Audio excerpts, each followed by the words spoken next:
The series continues tonight. We take a look at the matchup and see if the fellas can get back on track in front of the faithful. Now, time for John and Jim. All right, San Diego and Southern California, what's going on? Hour one, John and Jim back with you for 4 hours. Good show lined up despite last night's game for the Padres. Friend of the show, Annie Halbert, back with us at 5:30. She'll join us, I believe, from Petco Park about an hour before Padres Angels round 2. And Dan Szymborski, we can talk to him about one of the stories you just mentioned. The fact that Pete Rose, Shoeless Joe Jackson, and others are no longer ineligible. Per Rob Manfred, they'll be eligible for the Baseball Hall of Fame because they're deceased. Dan Szymborski on the Padres and that story coming up at 3:30 from Fangraphs. We'll hear from Mike Schilt, Jim, coming up, Jackson Merrill as well. Last night didn't go great for the Padres. In fact, it went the opposite of great. It was as bad of a loss as they have had this year, especially considering the circumstances. You're gifted a game by the Angels. They throw a ball away that gives you 2 runs. You're set up perfectly to beat a team that's been bad. And then it all crumbles like a house of cards with Robert Suarez on the mound for the first time this year. We'll hear from Schilt. Schilt still, believe it or not, Jim, very confident. Shocker. In his closer. But last night, on the heels of what happened in Denver, I said this last night, if they won yesterday, I don't even care about game 3 in Denver. I really wouldn't talk about it. Nope. But now that they lost yesterday, you couple it with Denver, and it's been a bad couple of days for the Padres. Easily, by far and away, the worst loss of the season last night. Was there one other we talked about when they were 3-8 in the 11 game? Was there anything really bad in there? Tampa? Not like this. Not like that. I mean, they got shut out 1-0 against Tampa on that Friday night. But I agree. Holding a lead, a 2-run lead in the 9th inning with your closer on the mound who is perfect this year, and you give up a, what is it, 6 spot? Yeah, and a grand slam? 1 out, base is empty. Yeah. And you're up 2, and he walks 4 straight batters. And allows 6 runs. It was the worst loss of the season. No question about it. I agree. I'm not going to overreact today. I'm not going to say that the bullpen is now awful. I'm not going to say that this is now the downfall of the Padres season in game 37 of the year. I'm not. Come on, Jim. I'm not going to do it. I'm not going to do it. Last night was game 40. Oh, right. Okay. Last night was game 40. Yeah. Goes by so quickly. I know, it does. But what I will say. Come on. You saw it. You saw what happened last night. You've seen the bullpen the last week. Yeah, you're right. Trade everybody, sell the franchise, and I'm just kidding. No, you're right. Your angle's right. It's been disappointing. It's been frustrating. Their bullpen has completely come back to earth. I think you had a note last night that their bullpen ERA has doubled in the last week, right? Okay, so I may have been the jinx for the Padres bullpen. Yeah, let's go through that again. I wish we had the audio from YouTube. Did I post a video of us talking about how great the bullpen was last Monday? Yes, I did. A week ago. And in that week span, they have not only gone from the best ERA in baseball for bullpens, they have dropped all the way down to 7th best in baseball. So where is it now? It went from what to what? It went from 1.5 or 6 to 3 point something, right? So it went from, and it's just an awful number here. It went from the best in baseball, 178. Okay. Let me pull this up here. Where is it? I don't have it in front of me. That's all right. It roughly doubled, right? I think you said it last night. From 178 to 3 something. Now I'm pissed because I need to find this. Yeah. I had this saved and I can't find it. Don't make this into an Instagram video because it would be bad. Well, I'm not going to now. I was, but I'm not going to now. I don't know. It's gone up basically twofold. I literally had it saved. What the F, bro? Did you bookmark it? I did bookmark it. Oh, okay. I'm pissed. All right. Well, it doesn't really matter. Live radio, everybody. It's not just since you made that video. It's since you went on the wrap-up show and called the back end of their bullpen the 4 horsemen. I know. I may have overreacted. Yeah, I may have shot Honestly, my shot there and it completely missed. Well, correct me if I'm wrong. Of those, the 4 reliable relievers, we're talking about Suarez, who blew up last night. But then you have Jason Adam, who's also had taken a step back over the last week. Then you still have what, Estrada and Morejon? Mm-hmm. Yeah, they've all kind of come back to earth. I'm with you though on Suarez. I don't want to overreact to it. He has been good this year. I found it. Okay, what is it? After all that, their bullpen ERA is doubled.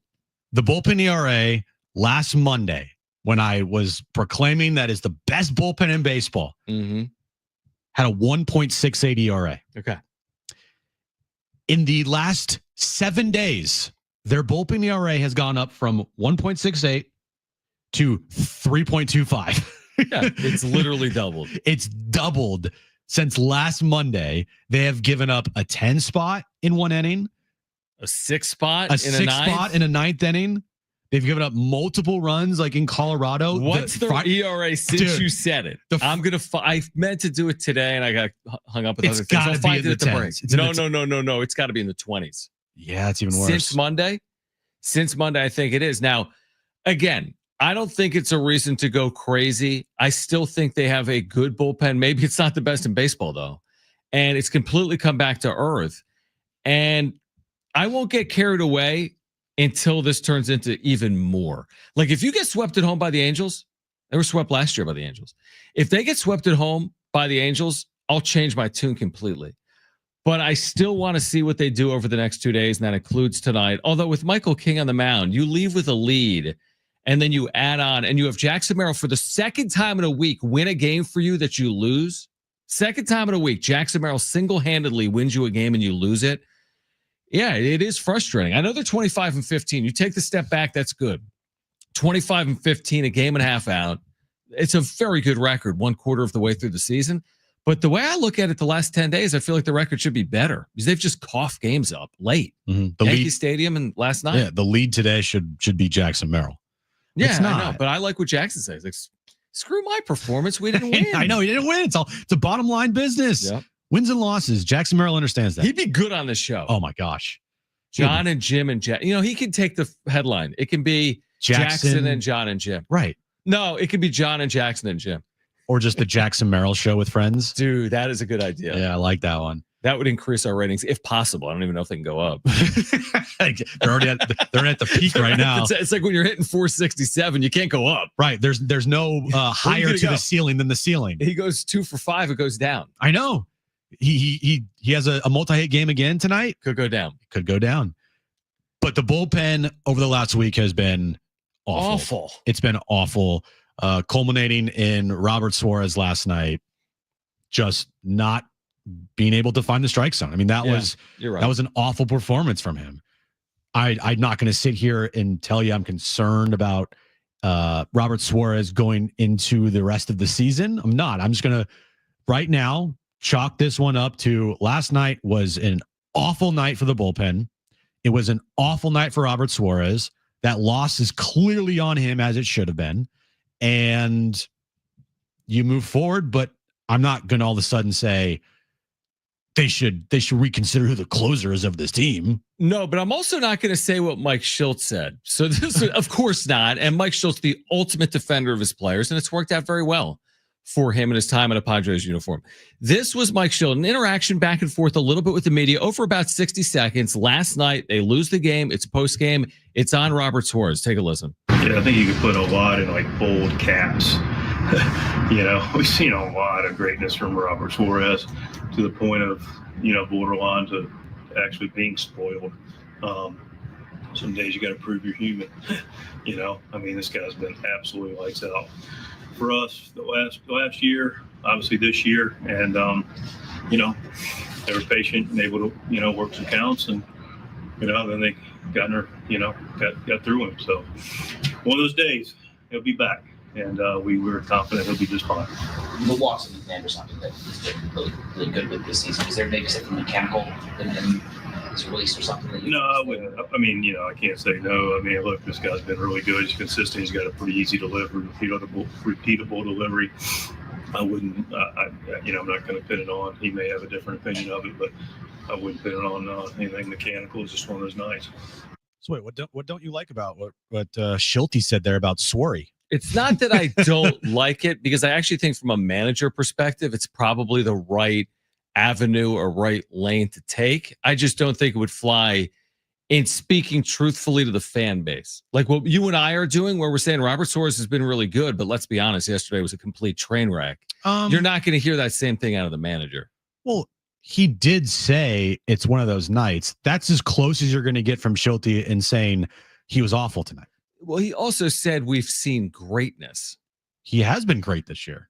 Yeah, I mean, I know, but the numbers are the numbers, which right now is a 3 ERA, right? After last night. Yeah, but he came into last night with a sub-1 ERA. I know, but when you add it all up at the end of the year, if he's got a 3 ERA, he's got a 3 ERA, which is what he has. I know, but it was like by definition one of those nights. It was one of those nights. It's not like he has a 3 ERA in his last 4 appearances. He's given up runs in all 4 appearances. No, but at the end of the day, I've never been. If at the end of the season he's got a 3 ERA and he gave up all of the runs in one outing, it's a 3 ERA. True. If you have 6 hits in a game and go 0 for 6 in the next, but wouldn't you feel okay if all right? That scenario. Yeah, that scenario. I would much rather have that scenario than him having a 3 ERA in every other outing he's given up a run. Or whatever the numbers would add I to. see what you're saying. I'm a proponent. I'm a fan of Robert Suarez. But do I believe that am I going to have questions about Robert Suarez heading into the postseason is a legitimate question. I had questions going into the postseason last year with Robert Suarez. He answered the bell. He pitched poorly for a month. He's not the only closer to do that, by the way, in baseball. I'm just saying that when I watched what happened last night, I can say it's one of those nights, but I can also say it opens up the thought in my mind of Robert Suarez going through that in more meaningful games as well. Yes, that is in the back of your mind now, and you hope that he doesn't have, nights like that, often. No doubt, I agree. Like the odds of him blowing another save this year are very high. I agree. He will blow another save. He will have another night where he just can't find the zone. I agree. But if say he ends up this year with 39 saves and 2 blown saves and 2 blown or 3 blown saves, that's a pretty good, I guess, ratio there. Very good ratio. So I am looking at last night in a complete vacuum of Robert Suarez last night sucked. Last night, Alec Jacob came in. He sucked. They cost them the game. And you move on. I know. I agree with that. And I will say this on the other side about Robert Suarez. And did he get too much leash from Mike Schilt last night? That is a conversation we can have on the other side. We can have that conversation on the other side. Plus, Jackson Merrill is more in like our camp than the Schilt camp because he doesn't want to talk about his great performance last night in a loss. You'll hear from Jackson Merrill coming up as well. This is John and Jim.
All right, San Diego FC back in the pitch tomorrow night, a Wednesday night, taking on the Colorado Rapids, Snapdragon Stadium. You can hear it live. Pre-match coverage begins at 7 right after SDFC Midweek Live right here on San Diego Sports 760, your home for SDFC. All right, a couple of things. So since you said that the bullpen was historically good in the video on Instagram. Yes. And then since you doubled down and called them the four horsemen at the back end. Yes. The bullpen ERA over the last week is 16.44. I actually thought it would be higher. But that's 16.4 earned runs per every 9 innings, or 28 earned runs in 15 and a third innings since you made that statement. Is it my fault? It's not good. Is that good? It's not your some of it, but not all. Am of I it. the jinx?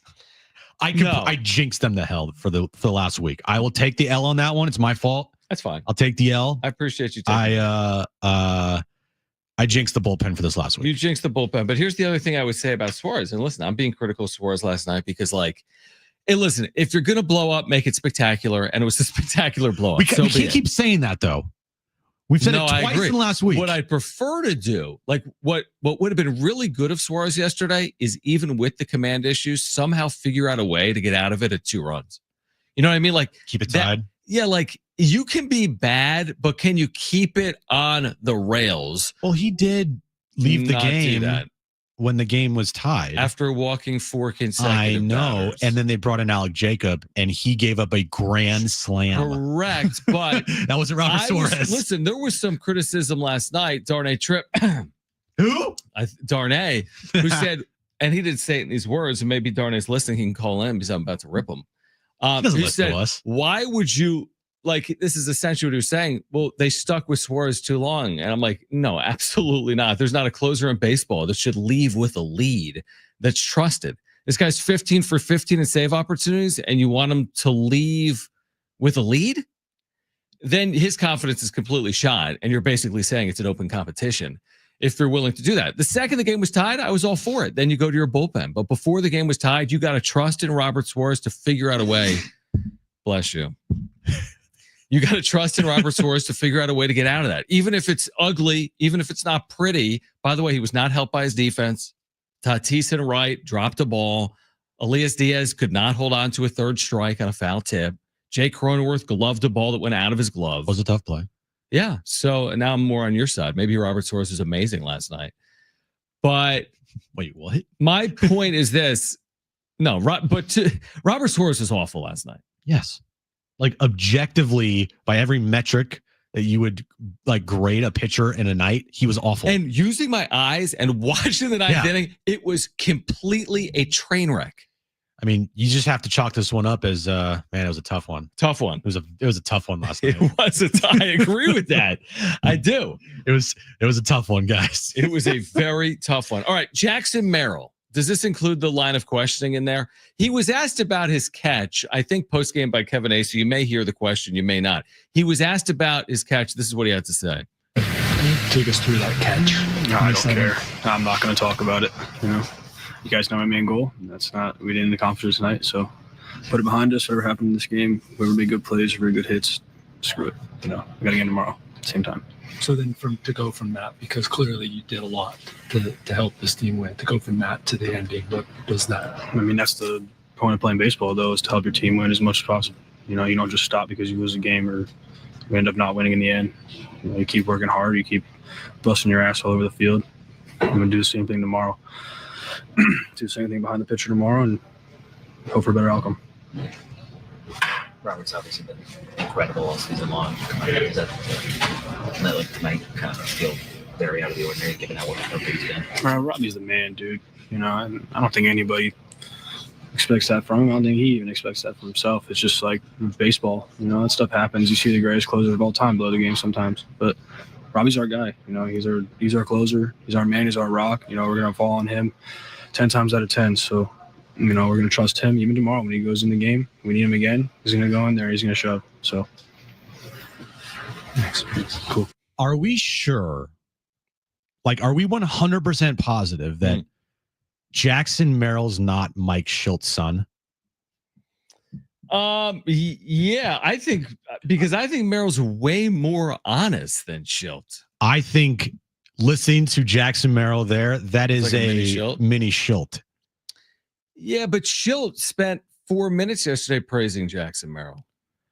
But Jackson Merrill just said there how great Robert Suarez is. True. Well, I mean, what else would you possibly say?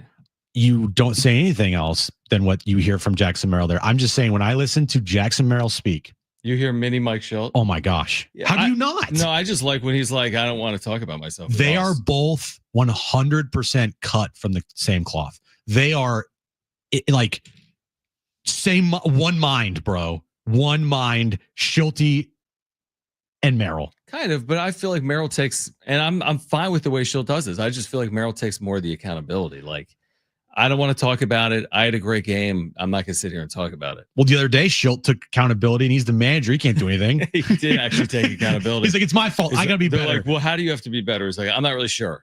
Right. But we'll figure that out. Now, I love hearing Jackson Merrill speak because everything he says, I want to put on a t-shirt. Put all of it on a t-shirt. Put it all out there on a t-shirt. I mean, Merrill's got the right mentality. He had this brilliant game. Good catch after good catch. Triple, 2 singles, 3 hits. He's hitting 467. Yeah. The thing that I love from Jackson Merrill is when he says stuff like that, where I don't care, we didn't win the game. Yep. That is almost like what a fan would say. I don't care what happened last night. We won the game. Or we lost the game, excuse me. Like, what he is saying there feels like exactly what, if you're a fan, you want to hear from your star players. Not the like nonchalant, just whatever. It's just, we'll come back tomorrow, and gotta be better here, gotta be better there. Like Jackson's pissed. You hear it in his voice. He's pissed off. Guess what? Last night, the fans were pissed. We were all pissed last night. That's why the lead, to your point, like, you'd be doing a disservice if in the first minute of talking about last night, you're like, man, Jackson Merrill was terrific. I mean, yeah, it's true. But other than that, Mrs. Lincoln, I was to play with Robert Suarez in the 9th. Like, the lead is Robert Suarez. It was a tough one, John. It was a very tough one. Tough one. And hopefully it's not a tough one tonight. Jackson said one thing that I tend to disagree with as well. He's like, when he's back out there tomorrow, we're going to have full faith in him. He probably won't be out there tonight because he threw 33 pitches yesterday. Well, which is a big number for a closer. Anyway, I do love Jackson Merrill. Well, how could you? Everyone loves Jackson Merrill. Everything he does, I'm just like, yes. Started out as last year when you're like, is this eyewash, bro? Right. But guess what? He backs it up. Well, yeah, I'm going to love every player in the history of baseball if they play like this. No matter what they say. Exactly. And he's played as well as any player in the sport right now. All right, on the other side, do the Padres have a player that's gone from very highly touted to no longer very highly touted? We'll discuss that. Plus, did baseball make the right decision with Pete Rose and Shoeless Joe Jackson and others today? Dan Zimborski, Fangraphs at 3:30. Stay with us, John and Jim, San Diego Sports 760 and live on the iHeartRadio app.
All right, this update is brought to you by Rapid Radios. Padres and Angels, game 2 of their series tonight at Petco Park.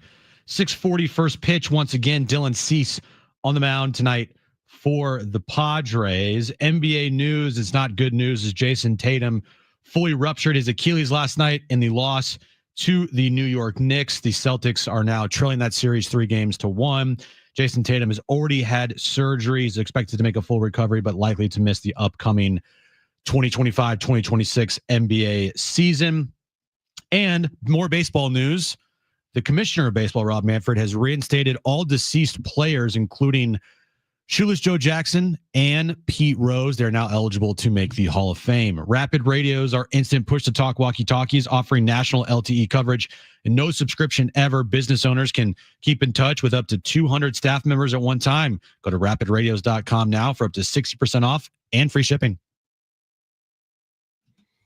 All right, John and Jim, San Diego Sports 760. Dan Zimborski, Fangraphs, will join us at 3:30. We'll talk about the Padres, the NL West, and the reinstatements of Pete Rose, Shoeless Joe Jackson, and others. Plus at 5:30, Annie Halpern will join us from down at Petco Park. We mentioned out of the last segment that the Padres at one point may have had the biggest prospect in the sport in catcher Ethan Salas. Now, he's been supplanted in his own organization by Leo DeVries. That's a credit to Leo DeVries. But what we learned yesterday was that Salas has a stress reaction in his back, according to AJ Preller, and is expected to be sidelined for about 2 months. He could return at some point in July. He has been out already, Jim, for weeks. He's played just 10 games this year. He's hit 188 this season. And in his career, now he's only 18, he has hit 221. So for me, you can go from a prospect to not a prospect pretty quickly in minor league baseball. He's still probably too young to say that. Actually, he is still too young to say that. But from at one point, maybe one of the top 10 prospects in the game, he might be holding on to being like a top 100 guy come next year. And now you're just hopeful that he can be developed properly and pay dividends at some point moving forward for the Padres. The one thing that he has on his side is his time, his age. Yep. He's so young. It's not like he's 25 years old and he's going through this and you're like, this guy just never popped. So that's a good thing, is that he is still very, very young. The bad thing, though, is, and Kyle Glazer has been on with us multiple times, and he mentioned this either last time he was on with us or I don't know, but it was very recent, where he said what the Padres have done with Ethan Salas, having him in Double-A at his age, is as close to organizational malpractice as it gets. Yep. Because he's not ready. He's too young. I don't care about how great his defense is already. Dude can't hit. Like, you need to hit. You know, there's reasons why some guys have been in the big league so long beyond the dish. Case in point, Martin Maldonado, Austin Hedges. Defensively, those guys are viewed as really good defensive catchers. And so if you're a good defensive catcher, you can be in the bigs for a long time. Yeah. But that's not what was, I guess, you know, presented to the Padres fan base with Ethan Salas. It's not a, hey, this guy could be like a 15-year vet, a 15-year pro, and, you know, be good defensively behind the plate for the Padres and, you know, maybe hit a little bit. No, he's viewed as like the next big thing at catcher.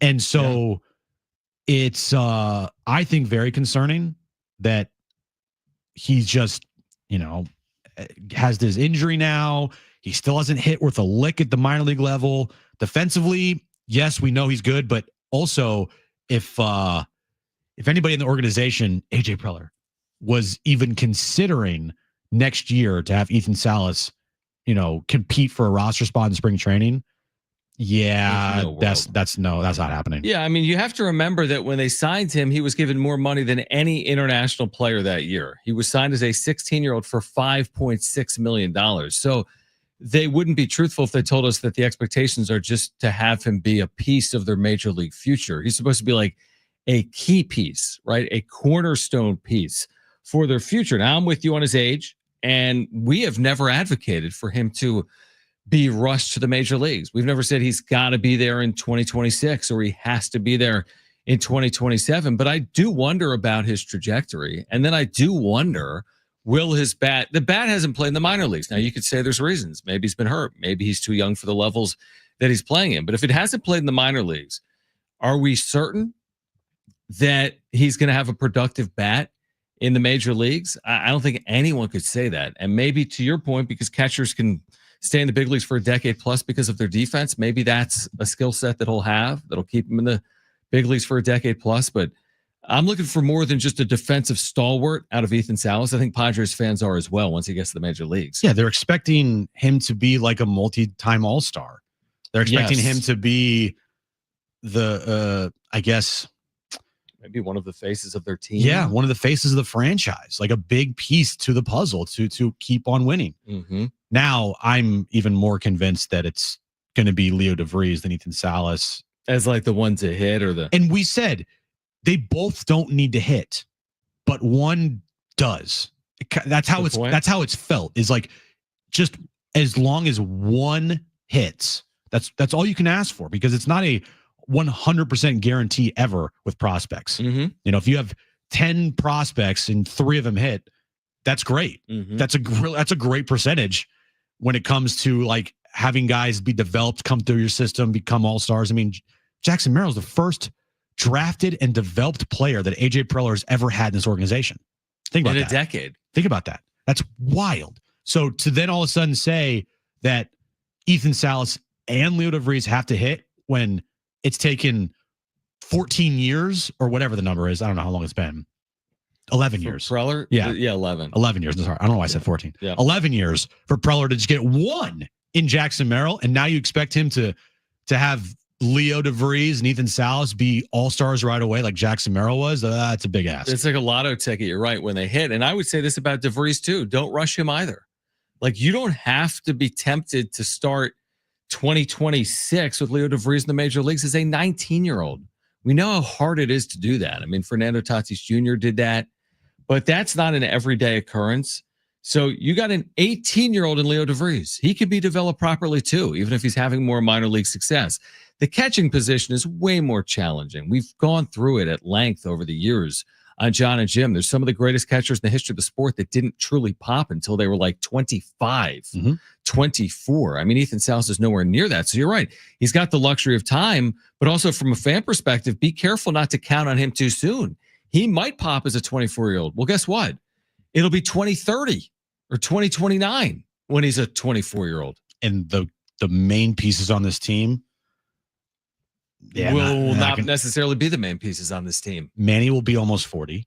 Bogey will be, who knows where Bogarts is. I'm predicting Bogarts will not last out his contract, not even close. Not close. So he could be gone. Toddy at that point is aging. The only player that is probably in their prime is Merrill. Yeah. And Toddy might, but it's just the injuries. Yeah. He'll be what, 30 something? Yeah, if it was 2029, I mean, you fast forward 5 years, it's like 31. Yeah. You know? And Jackson would be 27. Yeah, something like that. Manny would be 39, 38. Yeah. Almost 40. No, you're right. It'll be a different looking Padre team if that is the case. It's not shocking if a catcher first hits as a 24-year-old. No, I mean, look at Luis Campusano. Still trying to figure it out. And he's in his mid-20s now. Catching's an inch. I mean, it's a tough one. It's a really tough one. Yeah, I don't know what to say about DeVries other than I think the point is a valid one that, like, he's no longer a top prospect in baseball. I mean, maybe it's too soon to say that, but you miss 3 months because he's already been out for 3 weeks. If he doesn't come back until July, he would return in the middle or the end of July. He's played 10 games this year. It's like a lost year. The minor league season ends around Labor Day. They've pushed it back. But what's he going to play? 30 games this year? 40 games this year? Is it too much of a hot take to say that he's no longer untouchable? No, I don't think that. But would you ever want to move him either not fully healthy or at this point? No, I wouldn't want to do that. I'm just saying in the future. I don't think he's untouchable. To me, the only person that's untouchable in this organization is Leo DeVries. You cannot move Leo DeVries. No, he is the shortstop of the future. And I don't think they'll move. Unless they put him in left field. True, good point. And I don't think they'll move Ethan Salas.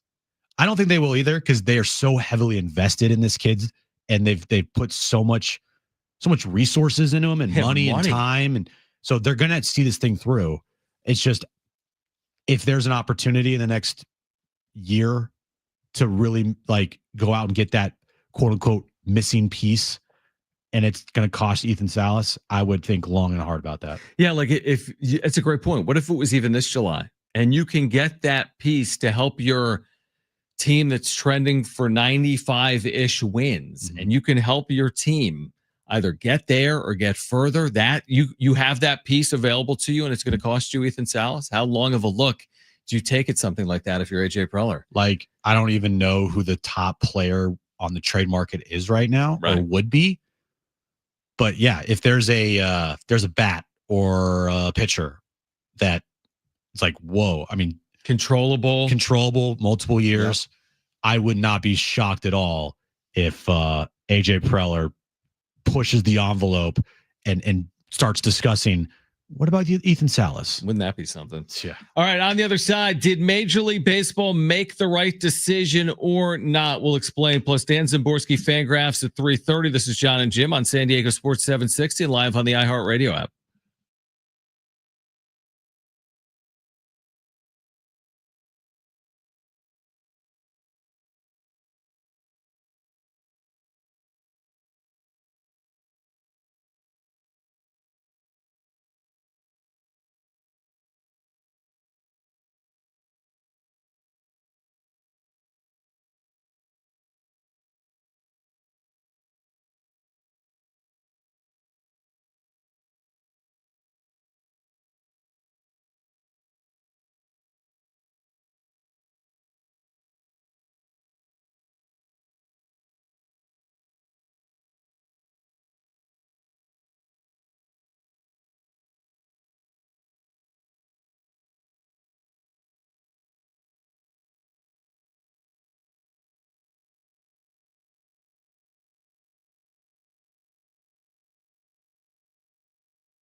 San Diego Sports 760 has 13 chances to win $1,000 every weekday. It's the Bonus Bucks giveaway. That's every hour, 6 a.m. through 6 p.m. That includes coming up 3, 4, 5, and 6 p.m. Listen for the keyword, then enter it at sportssd.com. Jim has mentioned this in his update. Jim has also been roasted on social media. We'll explain coming up at 3 p.m. Dan Zimborski will join us at 3:30 for Fangraphs. That's not shocking. And I actually think you are completely in the right in that one, but we'll discuss that at 3. But you've mentioned in your updates, Pete Rose, Shoeless Joe Jackson, among players reinstated by Major League Baseball. So the commissioners determined that dead players, all right, anyone that is passed, deceased players technically, are no longer ineligible or on an ineligible list. Therefore, in theory, Cooperstown still has to rule on this, the National Baseball Hall of Fame. Theoretically, these players now all become eligible for the Hall of Fame. Your reaction to this? I think it's stupid. Do you think it's stupid that they're now eligible, or it's stupid that they didn't do it when they were alive? Or you would draw the hard line and say you are ineligible from now until the end of time? I think it's stupid that once someone passes away, then you make them eligible. Yeah, like they're not going to be around for that. It doesn't make any sense. So, like, if you were planning on reinstating them at some point, then why not have done it when they were alive? I just don't get it. Mm-hmm. Like, and then, oh, by the way, so what about now steroid users? I mean, or they're eligible, right? They're eligible. They're just not voted in. I mean, look, for everything that Pete Rose did, betting on the game of baseball. Now, this is just like like the FanDuel era now. Right. I know. What I mean? And every single ad on baseball is here. Download the Underdog Fantasy app and DraftKings. Higher or lower on Tatis's home run. It's like we are in such a hypocritical time here in sports when it comes to gambling and betting. Especially baseball, though. But baseball is at the top of that list when you had such a high-profile player in Pete Rose who got banned from your sport for betting on his team to win, to then go all into the betting world for ads and revenue and resources, and then reinstate him after he passes away. Like, what? It's hypocritical. Hypocritical is definitely the word to use. Here's the other thing. Here's what I would say for those expecting Pete Rose now to make the Hall of Fame. I don't think it happens. These writers are such sticklers, right? Barry Bonds ain't touching the Hall of Fame. These other attached to PED users aren't touching the Hall of Fame. Do I think the writers who like hold the lock and key to everything in this sport, do I think they completely acquiesce and say, you know what, the Cardinals sin is forgiven? They don't even let guys in that did steroids as if like, okay, you took steroids, therefore it's the end all be all. You never would have been this player if not for steroids, therefore we'll keep you out for your entire life.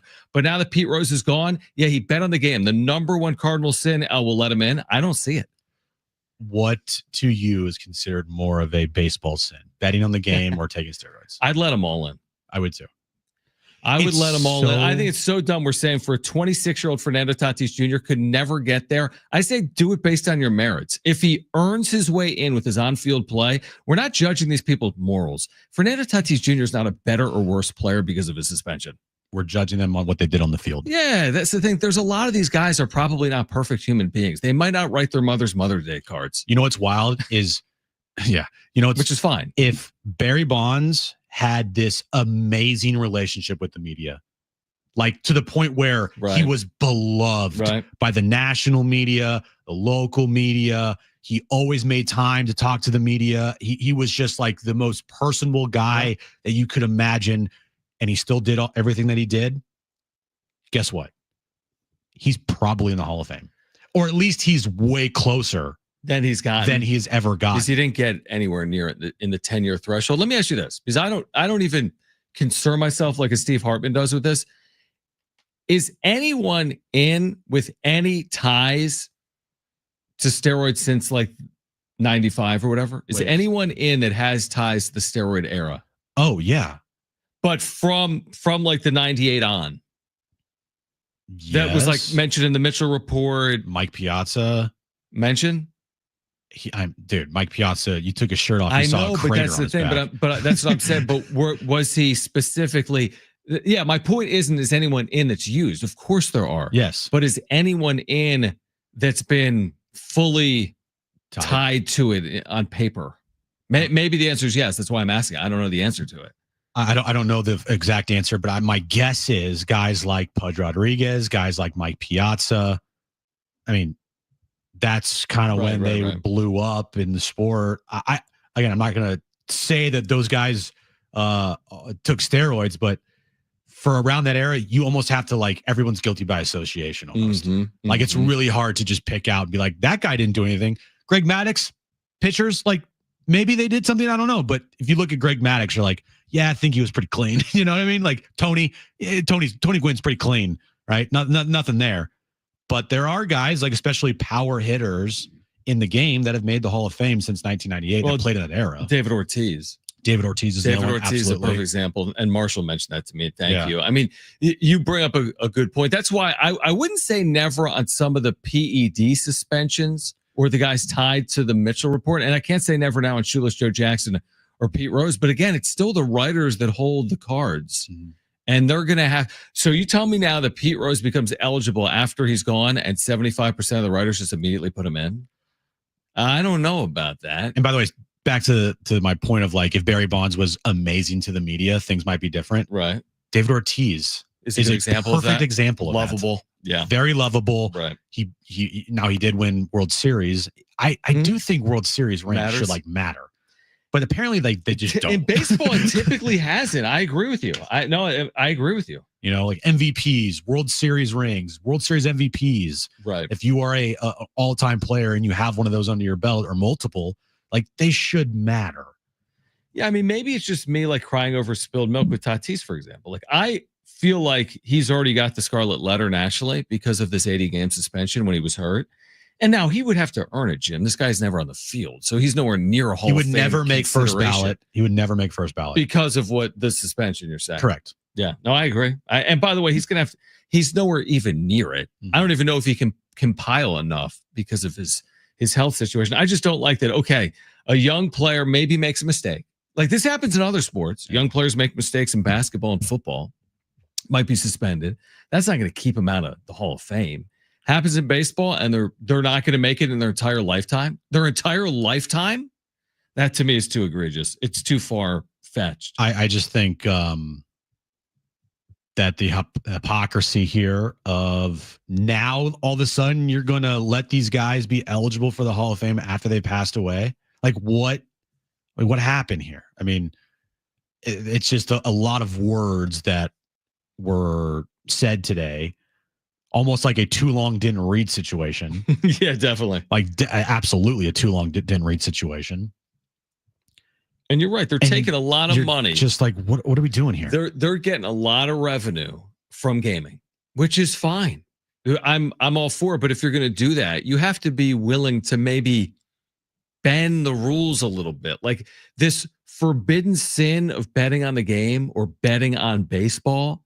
Guys, it's not the Black Sox scandal anymore. Like you got to move on sometimes. It's been 100 years. Well, shoeless Joe Jackson now is eligible for the Hall of Fame. That's great. 100 years after the scandal, he's eligible for the Hall of Fame. Yeah. That's terrific. Yeah. All right, Jim gets roasted on social media. We'll explain why on the other side. Dan Zimborski from Fangraphs will join us at 3:30. Annie Halbrin at 5:30 from the UT. Hour 2 of John and Jim on San Diego Sports 760 and live on the iHeartRadio app is next.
All right, this update's brought to you by Lowe's, Padres, and Braves. What am I doing? Padres and Angels tonight at Petco Park. Padres and Celtics. Padres and Celtics tonight, Game 6 of the NBA Finals. Dylan Cease on the mound for the Padres tonight against the Angels, 6:40 first pitch. Speaking of the Celtics, Jason Tatum, his season's over, and likely his upcoming season is over as well, as he tore his Achilles last night, full rupture. He's already had surgery on that. He's expected to make a full recovery. And we've just talked about it. Baseball has reinstated all deceased players, including shoeless Joe Jackson and Pete Rose. Savings are in full bloom at Lowe's right now. Get Miracle Grow 3/4 cubic foot all-purpose garden soil for just $2. Shop these savings and more at Lowe's. Valid through 5/14. Excludes Hawaii and Alaska. Selection varies by location while supplies last. Padres back at Petco. Not what we were looking for. What a victory for the Halos tonight against one of the best teams in all of baseball. The series continues tonight. We take a look at the matchup and see if the fellas can get back on track in front of the faithful. Now, time for John and Jim. All right, San Diego and Southern California, what's going on? This is hour 2 of John and Jim, and Dan Zimborski, great resource for Padres fans. He's with Fangraphs, does these Zips projections. He will join us coming up at 3:30. Annie Halbrin is on the show coming up at 5:30. We do have a giveaway for you. We can do that in the 4 o'clock hour. Simple Minds, Soft Sell, Modern English, Saturday, May 24th at the North Island Credit Union Amphitheater. But Jim sent out a tweet last night, which I thought hit the right tone, at least here in San Diego, when you said that Jackson Merrill was the best center fielder in the sport. And if you don't agree, go argue with a wall. Those were your words. Best center fielder in baseball. If you don't agree, go argue with a wall. # Padres. So I thought it was a fitting tweet. What's gone haywire? It's made its way to Chicago Cubs fans. Okay. And this is no disrespect at all at Pete Crow Armstrong. Mm-hmm. He's a great player. Well, he's really good this year. He's a good player. He's a really good player. He's a good player. Are you serious? Are we seriously going to say that? No, you're good. Are you serious? Okay, no, good. I just want to make sure. I'm 100% with you. I mean, you look at the numbers. I mean, Pete Crow Armstrong's 23, Jackson Merrill's 22. I'm watching Merrill and what he's doing right now. First of all, the numbers don't compare. I mean, Merrill's numbers have been better. He's a younger player. His defense is unmatched. I don't care how good Pete Crow Armstrong is defensively. He's not better than Jackson Merrill. I promise you that. So, I mean, I get it being a fan. Yeah, like, if someone said Pete Crow Armstrong is the best center fielder in baseball, I'm all for Padres fans getting in those mentions. Yeah. So the other way, listen, Cubs have a really good fan base and they've got a national following. And of course, on social media, that's going to spark conversation. So I get it, but I think you should be confident and secure in what you said. And Jackson Merrill, you can't argue with his body of work. You can't. You really can't. The guy's hitting 467 this year. That's a real thing. He was an all-star last year. Should have won Rookie of the Year. Yeah, it was right there. He has a real good chance of being an all-star again this year. Defensively, he's gotten much better. I mean, a guy that hasn't played. The guy never played in the outfield before the start of last season. And he is already doing things that would warrant him to be in consideration for potentially a Gold Glove. Think about that. Yeah, you're right. And at the plate, he is just so advanced for his age. You expect him to get a hit every single time at the plate. You're right.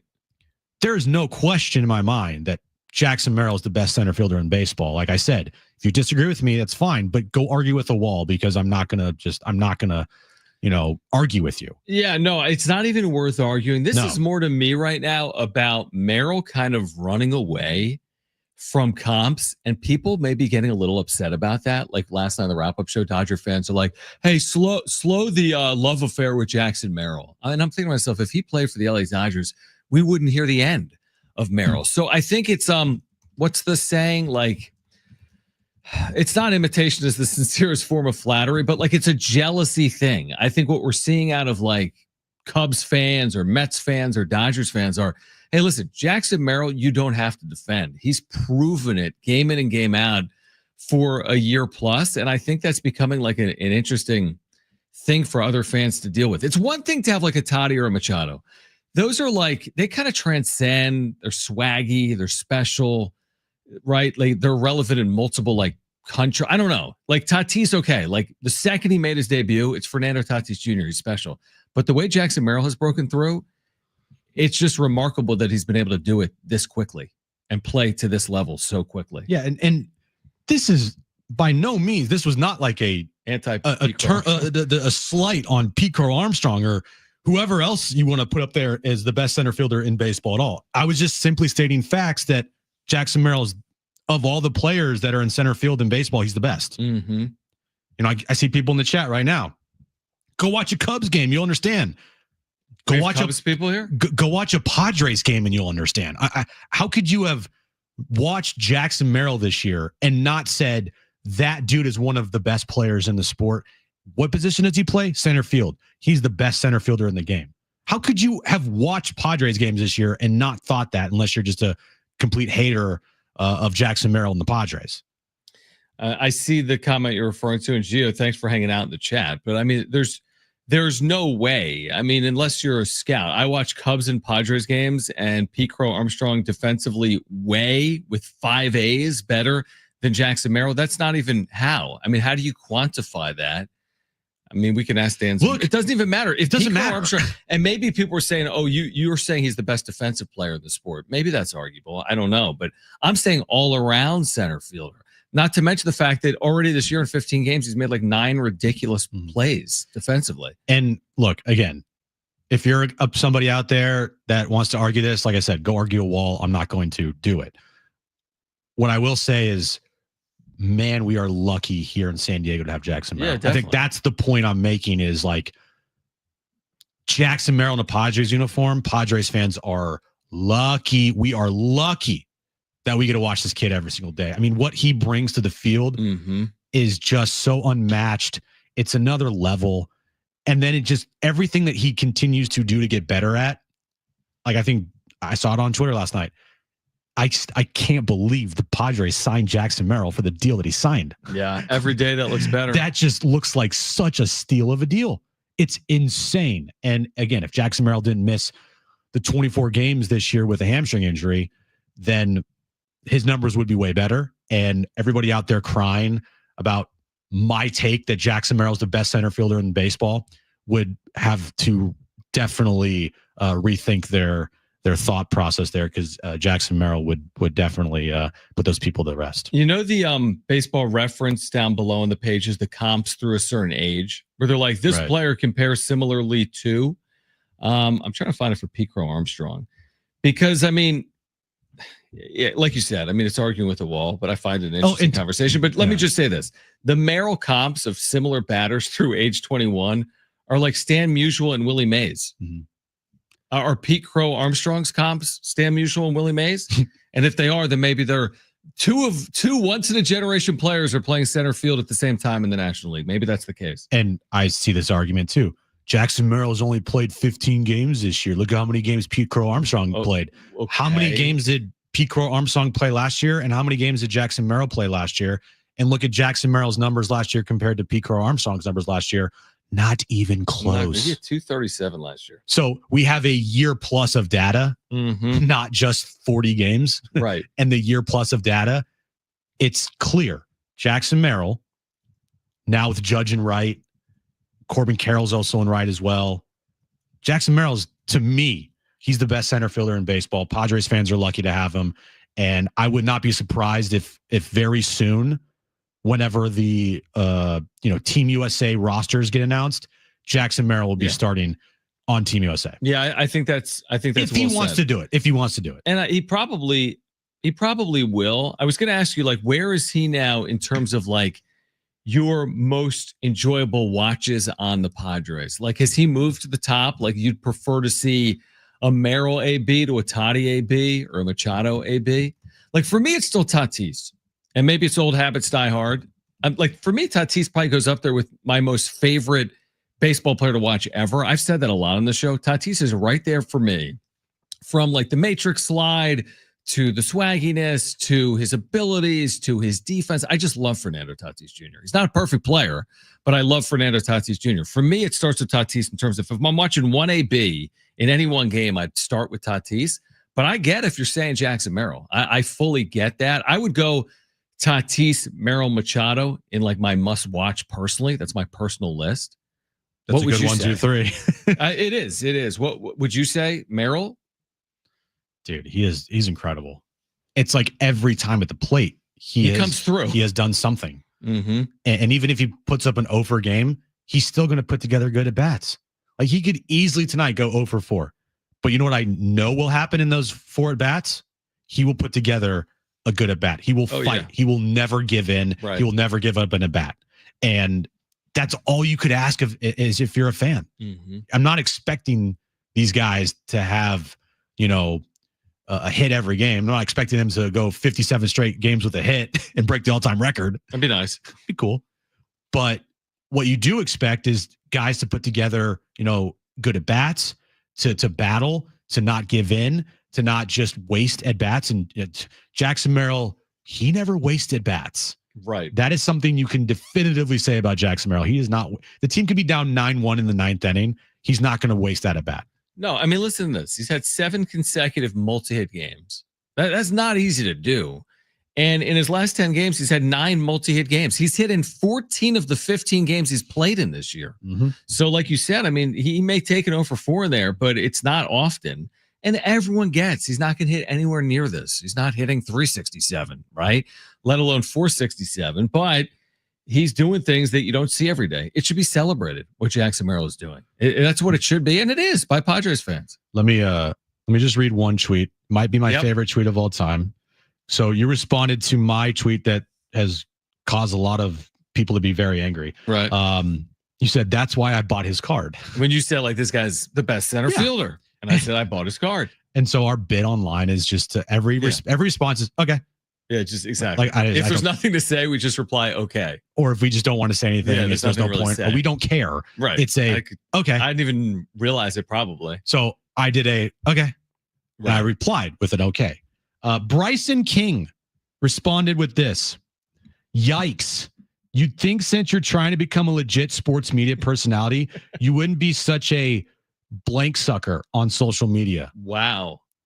When will you become a legit sports media personality? Is that going to be when you're deceased? Is that when, will there be a new ranking that allows you to become legitimate, but not until you're dead? I think so. I love that tweet. That's an all-timer right there. He went after you. Yeah. For pretty hard. Thank you, Bryson _King. Have we clicked on his bio? Is he like, let's see here. Is he a San Diego guy? He's a West Georgia alumni. Okay. He's a sad Atlanta sports fan.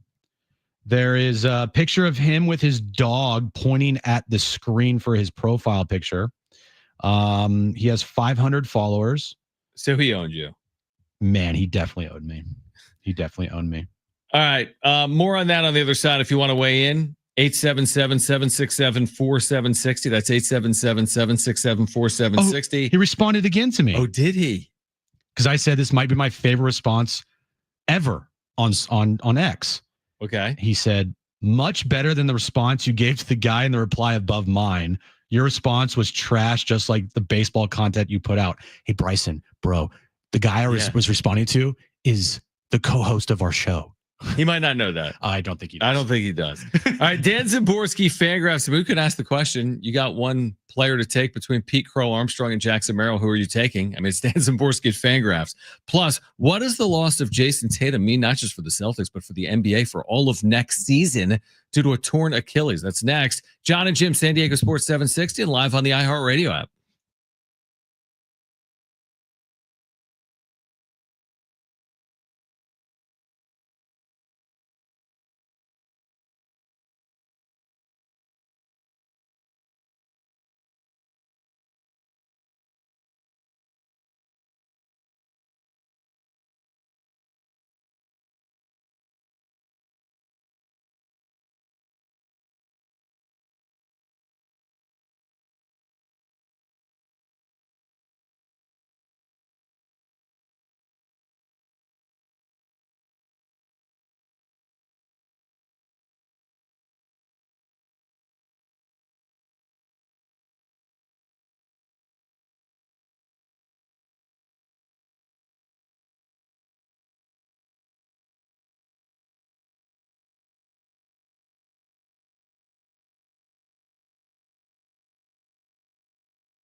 All right, tomorrow at 6 right here on San Diego Sports 760. It's SDFC Midweek Live. You'll hear from head coach Mikey Varas and others. Latest club and MLS information hosted by Darren Smith. SDFC Midweek Live every Wednesday at 6 on your home for SDFC San Diego Sports 760. Dan Zaborski will join us coming up at 3:30. His thoughts on the 25-15 Padres getting ready for the Angels tonight, game 2 of that 3-game series. Now, Jason Tatum, if you missed it last night, I mean, insult to injury. They lose to the Knicks. They lose Tatum late. He was having like a historically good game. 42 points. I think he passed like a Celtics all-time record for most 40-point games in the postseason. They were in trouble either way. They're likely losing that game. He was on the floor. It was late. They were losing. You know what? They still close. What's that? It was still close. It was close, but I don't know if they were going to win or not. Is my I think what time did he injure? It was that? like under 3 minutes to play. Okay. It was like a 6 or 7 point game. I mean, they could have won. But they lost. So now they're down 3-1. Their season is over, right? Yeah. I mean, their season is over. But now their next season is potentially over as well because he's not going to play next year. Plus, we just heard Shams on ESPN discuss the fact that their payroll is so out of whack. They might have like legitimate roster decisions whether Tatum suffered this injury or not heading into next year. So like the power landscape in the East, which is kind of been dominated by the Celtics, even when they haven't won NBA championships, they've made deep runs in the postseason, at least for a year or two. That might be switching now. Yeah, it's over for the Celtics this year. That they're not recovering from that injury. Down 3-1, even though they still have potentially, if they were to win game, they have 2 games at home potentially. Yep, they're not coming back here. Their payroll is crazy next year. Al Horford probably going to retire. They have to figure out what they're going to do with like Porzingis and White, and they have Drew Holiday. Like they just are in roster construction hell. So it's crazy to think like that moment last night, the seconds before Tatum ruptured his Achilles. That's the last time we're going to see that version of the Celtics, a version of the Celtics that I think could have won an NBA Finals. Did you say yesterday you thought the Celtics would win it all? Yeah, I'm just done making any predictions ever, because any prediction I ever make is always wrong. Yeah, no, I'm with you on. I mean, the Celtics, it's going to change the power structure in the East, obviously. Not having Tatum for next year. We'll see about moving forward. Now I look at this postseason and I'm forecasting, as everyone would be, Knicks Pacers. I mean, what does that look like? Oh, I think it's great for the NBA. No, it is. Amazing for TNT. Their final Eastern Conference or conference finals is like an all-timer. Well, from like a star standpoint, no. But from like a history and Reggie and the back and forth and Starks and Ewing, like the nostalgia of Pacers and Knicks and what it means. You're going to have Kevin Harlan, Reggie Miller on the call in Indiana and New York. It's going to be electric. Spike Lee. I mean, you remember the documentary of the 90s Knicks and Spike Lee talking about how when he went to Indiana, like it was, I was remember. very bad. I mean, I remember those series and Reggie talking about, plant the garden. And it's going to be an NBA dream to have that matchup in the Eastern Conference Finals. But if I'm looking ahead, I like Indiana, but also, I mean, don't count out New York. I mean, the Knicks are going to have home court. I mean, I would think they'd be a slight favorite. Yeah. With home court. And here's the other thing. I think the winner, no, you don't want to see a player get injured. I mean, I saw all the reactions on social media. People are crazy, but whatever.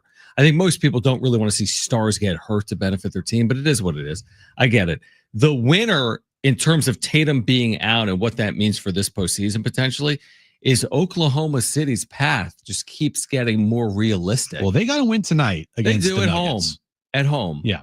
Where they're a heavy favorite, like 10.5 or something. Yeah, they're a heavy favorite. Now they were a heavy favorite in game 1. They lost. You're right. There's no guarantee, but wouldn't you say as we sit here today, and we'll jinx this because everyone will get hurt tonight for Oklahoma City, but wouldn't you say now Oklahoma City's like they're the clear-cut favorite? Yeah, I would say. It's not Minnesota. I bet you if you look at the betting lines right now, the Thunder are now considered the favorites to win the NBA title, right? I think so, yeah. How could you not? I mean, they're won the most games in the league. They're the 1 seed in the West. If they win tonight, they'll be up 3-2. I don't really believe that Minnesota could beat them in a 7-game series, even though Anthony Edwards is, I mean, he's the truth, man. He's it. He is the guy. And then looking forward, I think if you're looking from like the NBA standpoint, as far as the best matchup now in the NBA Finals, what would you say is the best matchup? I think you got to get most compelling. I think I get the Anthony Edwards thing, but I think you want Oklahoma City there. The regular season was so good. They've kind of earned the right if they do get there. I think if you're the NBA, you'd want the Knicks, though, face them. I mean, if it was Pacers Thunder is going to be a problem for the actual like ratings. Yes. Thunder Knicks will help lift that. It won't be historic, obviously. It as long if New York's in it, doesn't matter. Doesn't matter who they play. But if you get like Pacers T-Wolves or Pacers T-Wolves is probably the worst possible scenario. And then Pacers Thunder, again, it's probably not going to be some home run for the NBA. Although it puts young stars on display. No, yeah. Now we are just doing this without these series even being over yet. The best matchup for the NBA that the NBA would have loved to have is Warriors Knicks. Yes, not going to happen. That's not going to happen. But if it were, Steph Curry was healthy and the Warriors got past the T-Wolves and somehow they got past the Denver or whatever, like the biggest ratings spike that you could have that would transcend would be Warriors Knicks. Steph Curry in the Garden, where he broke the all-time three-point record. Steph Curry just in general. New York, just the market. It would be a huge ratings win for the NBA, but it's not going to happen. No, the Cancun series could have big numbers though this year with the Lakers and the Warriors both in it this year. Well, they're actually playing next week. Did you know that? Yeah, in Cancun. I know. Is Steph going to play? Steph, he is on track to be ready for game 1 of the Cancun series. Do we have 30 seconds or we probably don't? We probably don't. Dan Zimborski is going to join us. Dave, apologies. You might have to hold on the line. We've got Dan Zimborski from Fangraphs joining us on the other side to talk about the 25 and 15 Padres. Don't go anywhere. This is John and Jim, San Diego Sports 760 and live on the iHeartRadio app.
All right, something is brought to you by Lowe's. Padres Angels, game 2 of their 3-game series tonight at Petco Park, 6:40 first pitch. Dylan Cease on the mound for the Padres. Bad news for the Celtics is Jason Tatum. It's confirmed he has a ruptured Achilles. He already had surgery today on that Achilles. He's expected to make a full recovery, but he's likely to miss the 2025-2026 NBA season. In baseball news of the day, the commissioner, Rob Manfred, has officially reinstated all deceased players, including Pete Rose and Shoeless Joe Jackson. Savings are in full bloom at Lowe's right now. Get Miracle Grow 3/4 cubic foot all-purpose garden soil for just $2. Shop these savings and more at Lowe's, valid through 5/14. Excludes Hawaii and Alaska. Selection varies by location while supplies last. All right, John and Jim, San Diego Sports 760. Always our pleasure to catch up with Dan Zimborski from Fangraphs. Somehow or another, we're at the 25% point of the season. 40 games in, the Padres are 25-15. So, Dan, we always appreciate your time. I guess just in general, what do you make of the NL West? Not just the success of the Padres, but what we're seeing out of teams like the Giants and, of course, the Dodgers to start the year. Well, I'm an Orioles fan, so I'm jealous about the NL West, especially you guys, since you're only a game and a half behind the Dodgers, if I remember correctly. Yep. It's a pretty good race right now. You have 4 teams that all have at least a theoretical chance of winning the division, and of course you have the Rockies, who have a theoretical chance of breaking the White Sox record. So there's something there for everyone. We've been talking about Jackson Merrill a lot today, Dan, and he is, hitting 467 on the year. Obviously, he missed the 24 games, but he is continuing to seemingly get better and better coming off of his almost rookie of the year, which you voted him as the best rookie last year. His projection, is he a guy that you see being a 30-plus home run guy? Like, where does his projection go here after his season last year and what he's done this year so far? I mean, when you look at his record, he already had 24 home runs in his age 21 season without much in the way of upper minors experience. So, yeah, unless they deaden the ball even more at some point, you expect him to regularly beat 30 home runs in his prime.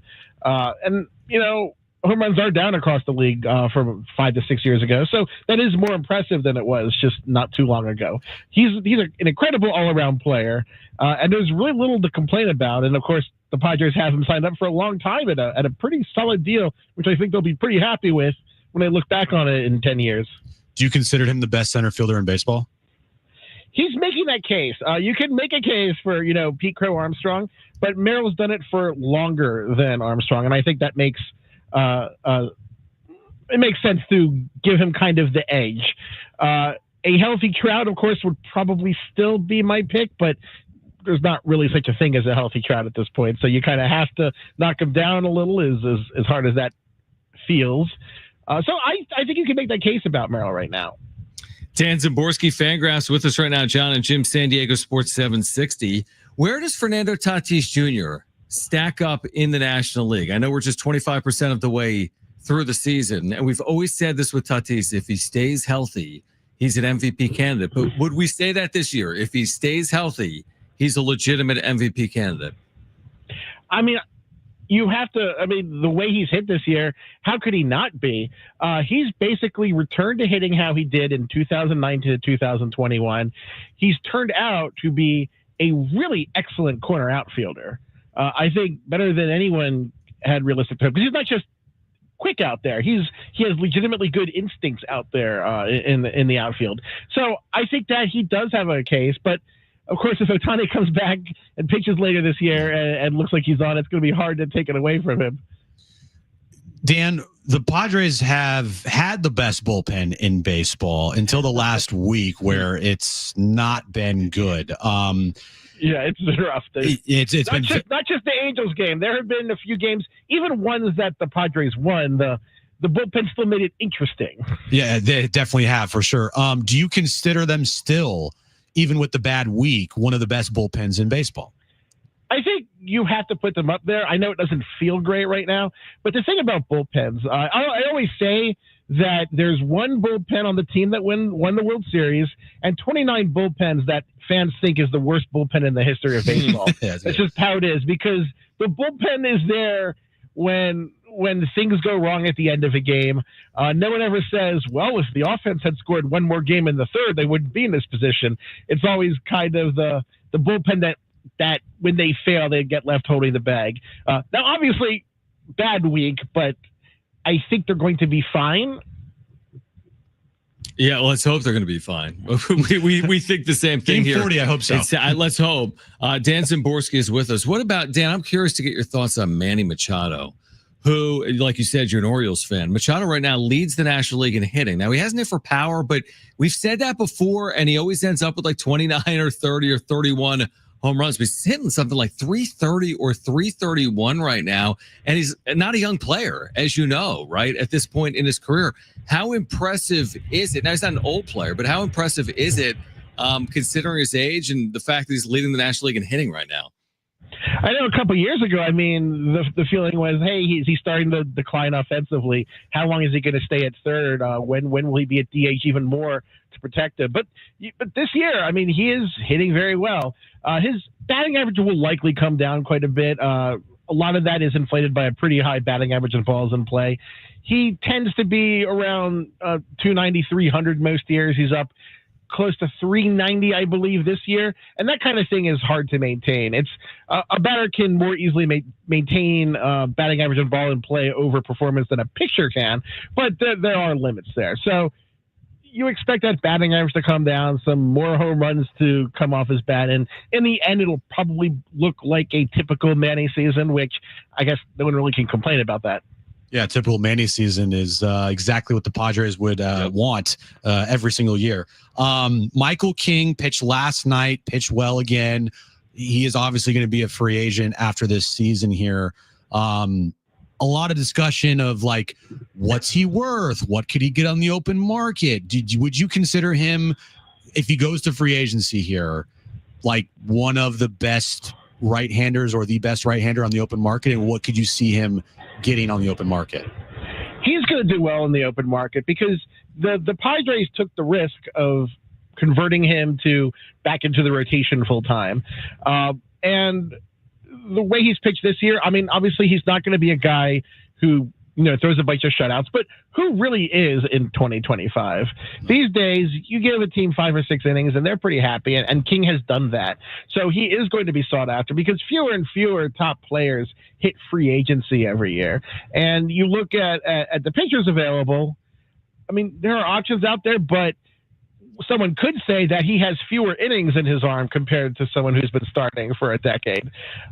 So I think he's going to do well. I think if unless he gets waylaid with an injury this season, I think he is looking north of $100 million. Is there a comp? As weird as that feels. Yeah. Is there a comp that you could, put him with? I would almost say Zach Wheeler, because there was a similar kind of tension when he was pitching with the Mets. He came back from an injury, not quite the same, but people said, is he really the guy who's going to go deep in games? Because Wheeler, he threw 30 starts. He never cleared 200 innings. The question was, how durable is he? And he's proven to be pretty solid with the Phillies, one of their best signings. So I guess I might put him like a little behind Wheeler when Wheeler left the Mets, if that makes sense. That's some big money and a big AAV potentially for Michael King. What about what's the prospect for Dylan Cease? I mean, Cease he's in line to get more money, right, this offseason than Michael King. How much of that is contingent on what he puts together this year? It's been up and down to start. Well, the thing about Cease is if you look at his peripheral numbers, they actually suggest a lower ERA than his current, which is up around 5. And I think teams do take that into consideration. That'll be kind of baked into it. He has a pretty good health record, probably one of the better health records of the top tier of starting pitchers in baseball. He's going to do well too. If the Padres want to keep even one of them, it is going to be expensive. And of course, there are some complications based on the whole ownership revenue situation. But I guess for now, enjoy it. Yes, exactly. The Padres fans are going to enjoy it because again, King and Cease becoming free agents. And Dan, we appreciate you doing it. Best of luck to your Orioles because I'm looking at Fangraphs right now, and their percentage chance to make the postseason at the quarter waypoint is 8%, 15-24. A terrible start to the year in the AL East. Dan, we always appreciate you joining us in San Diego. We'll do it again soon. Always fun, guys. Thanks for having me. All right, great stuff from Dan Zimborski. Yeah, enjoy King and C's, like you said, right now, because we don't know about the future. Dan agrees with me. Yeah, although he immediately referenced P. Crow Armstrong. He's like, I could make a case for I'd have to hear exactly what he said. I never, ever said that P. Crow Armstrong was not a good baseball player. No, you didn't disparage P. Crow Armstrong. He's like, yo, Jackson Merrill's the best center fielder. Completely fair. Yeah. Completely fair. P. Crow Armstrong has put together an all-star first month of the season, first month in a couple of weeks. Like, he is really good. Yeah, he's hit 10 home runs. Yeah. Yeah, he's a great defender. Great. Yep. Jackson Merrill has a better body of work. Yeah, exactly. And if the All-Star game was tomorrow, they're both on the team. Yeah. You know, and the game isn't tomorrow, but they both have a chance to get, obviously, to the All-Star game this year. All right, we're going to turn our attention on the other side. Is Dave still on hold? He is. We'll get to your calls if you want to weigh in. 877-767-4760. Plus, Bill Belichick, once again, sounding super odd when talking about his girlfriend, Jordan Hudson, this time at the ACC football media meetings that took place earlier today on ESPN. That's next, John and Jim.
All right, we'll get your calls in a second. 877-767-4760. We do remind you, AM radio keeps vital voices accessible.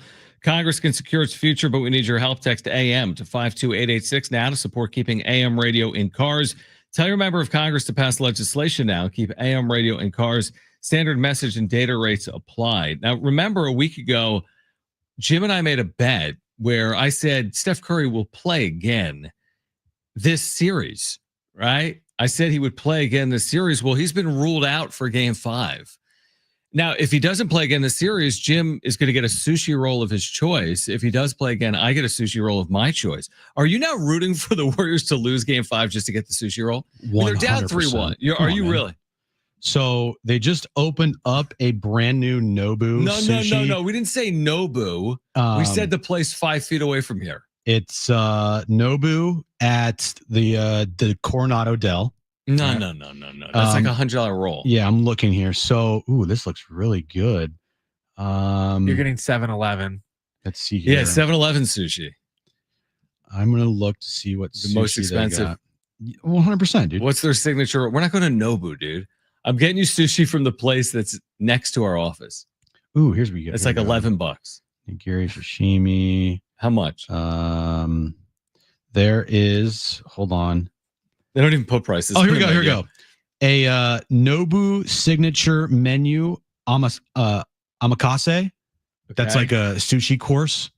Tasting menu, $190. No, we're not doing a tasting menu. You said get whatever you want. I want this. I want the signature tasting menu for $190. Fine. Then I hope the Warriors win Game 5 and Steph comes back for Game 6, and I'll buy the same thing. It's either that or a Wagyu A5. Looks like here we go, $46 roll. I just found a place called Sushi Deli, and they've got rolls for $4. Well, no, that's not what I want. No, it's not about what you want. That is if Steph Curry played, you would have been like, all right, I wouldn't. I wouldn't be like, we're going to Nobu. We'd go to the place that we go to that's near this office. You can get whatever you want from the place near the office. How about, can I get some like a Wagyu taco instead? A Wagyu taco? Yeah, 4 pieces for $80. No, in Vegas. Come on, man. Well, we'll see. So we you're going to actively root for the Warriors to lose Game 5 to get a sushi roll. If it means getting a sushi roll, like if I get something out of this series, then yeah, I'm going to be rooting for that. Let's go to the phones. Dave's been very patient. 877-767-4760. Dave, thank you for your patience. You're back on with John and Jim. Yeah, my pleasure, guys. Just fun listening in through the radio feed here. So a few things. First of all, yes to Jackson Merrill on all accounts. It's interesting to see how quiet all the people, the writers or whoever that voted for Skeens are right now. I think maybe they should come out of hiding and admit that maybe they made a little bit of a boo-boo on that one. And good for Jackson and, good for the Padres. They'll be all right. They'll get past last night. And, as gut-wrenching as that is, I call it another Emilio Pagan night, but, they're going to happen. And don't worry about it. Celtics, as a 6-decade Celtic fan. Oh, Celtics. I've seen most. Yeah, I was born back there. I came out of the chute, you guys, with a Celtic basketball in my hand. So I've seen most of the great ones here. This was not a great Celtics team. It was a good Celtics team, no doubt about it. A finesse team, as you know, relying mostly on the three-point shot. Kudos to the Knicks for showing them how to play physical basketball. They punched them, and to the point that the Celtics aren't going to get, barring a miracle, they're not going to get off the court on this one. Here's the silver lining that I see for the Celtics. With the tragic injury to Tatum, the Celtics are going to have to face some reality here. They're going to have to get that team physical and big up front because they've got nothing when it comes to the inside game. And they've got nothing when it comes to a lot of tough defense. They're not a strategically tough defensive team. So I hope that this is a wake-up call for their ownership and their management, that they need to diversify that team, and they might be able to even come out the better for it if they make the right moves. We appreciate you, Dave. Thank you for your patience, and thank you for weighing in. And it will be a Celtics-Warriors Cancun series. That'll kick off on Monday night. Maybe Steph will be Cancun available. Sports Arena. Maybe Steph's available for that one. If he plays in the Cancun series, you're only getting a half roll. I think even if If the Warriors do make it to a game 6, which you don't think you would play? I don't even want him to play. Don't risk it.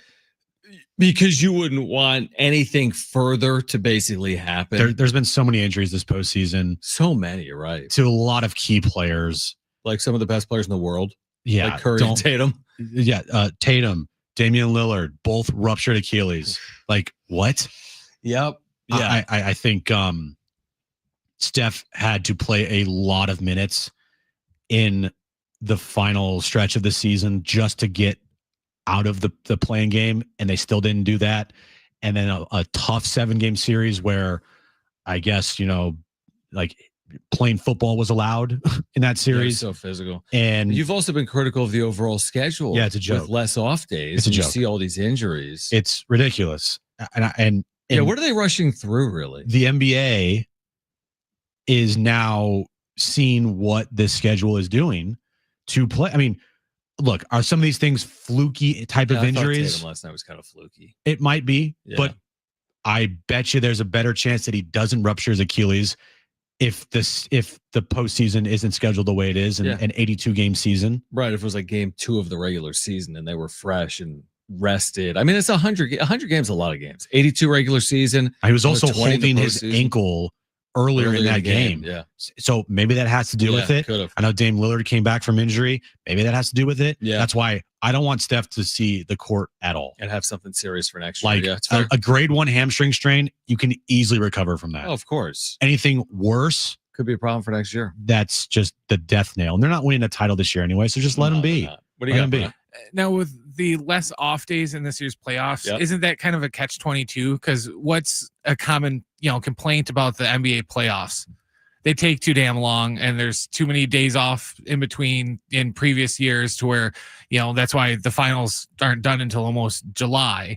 So would you rather have the days off again and just have the playoffs take 3.5 months? Not 3.5 months. But you know what I mean.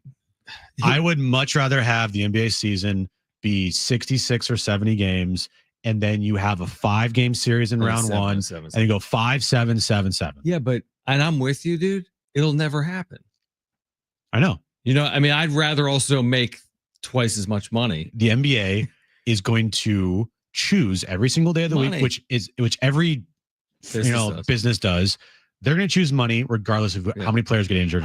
Listen, it's worked out well for the players too. We just heard Shams. We didn't play it on air, but Shams said the Celtics payroll is pushing $500 million. So the players are benefiting from the revenues that the NBA is bringing in. But you're right. They've put themselves in this catch-22 where you're playing for 10 months from training camp through NBA finals. You're playing 100+ games, and the wear and tear is significant. Like, it was a fluky injury in round 1. But what if the Lakers advanced? LeBron's not going to play because he sprained his MCL. You're right. And so you would have had a situation in round 2, Warriors-Lakers, where both Steph and LeBron are out due to injuries, which I don't know if it could have been avoided if the series weren't so short together or you get my point. Like, the amount of games that are being played in an NBA season, it doesn't need to happen. You just don't. I agree with you. Just eliminate back-to-backs, 66 to 70 games a year. Mm-hmm. If you're going to have the play-in tournament, get some more revenue behind that so then you can have a 5-game playoff series in round 1.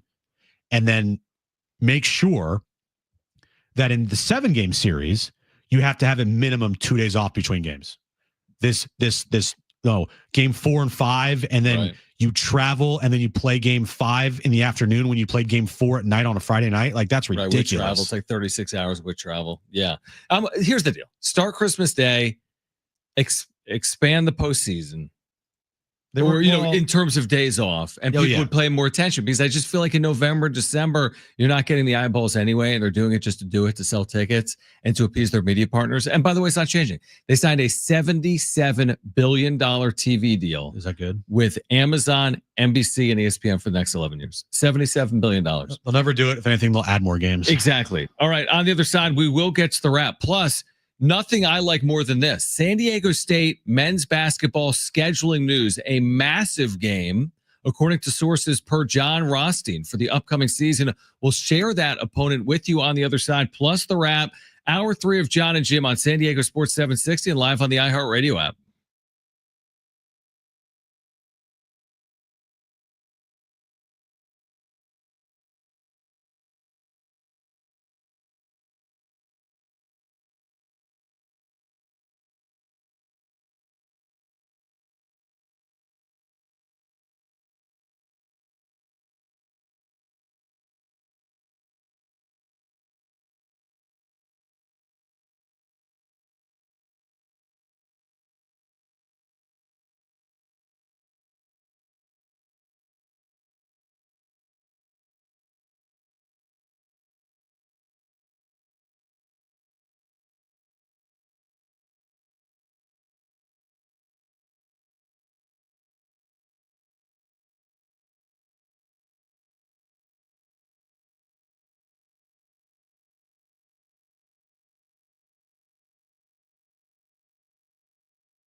All right, this update is brought to you by Lowe's. We'll start with the Padres. They take on the Angels tonight. Game 2 of their 3-game series at Petco Park. 6:40 first pitch. Dylan Cease on the mound for the Padres. Other baseball news today. Rob Manfred officially is reinstating all deceased Major League Baseball players. That's including Pete Rose and Shoeless Joe Jackson. That means both those players are eligible for the Hall of Fame. And NBA news today. Not good for the Celtics.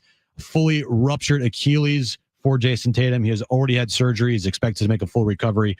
He's going to miss the rest of the postseason, obviously, and he'll likely miss next season as well. Savings are in full bloom at Lowe's right now. Get Miracle Grow 3/4 cubic foot all-purpose garden soil for just $2, John. Shop these savings and more at Lowe's. Valid through 5/14. Excludes Hawaii and Alaska. Selection varies by location while supplies last.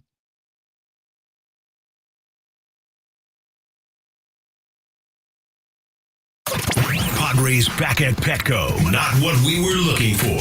What a victory for the Halos tonight against one of the best teams in all of baseball. The series continues tonight. We take a look at the matchup and see if the fellas can get back on track in front of the faithful. Now, time for John and Jim. All right, San Diego and Southern California, what's going on? This is hour 3 of John and Jim. This hour, we'll give away some tickets for a concert coming up Saturday, May 24th at the North Island Credit Union Amphitheater. That's Simple Minds with Soft Cell, Modern English. We'll give those away this hour.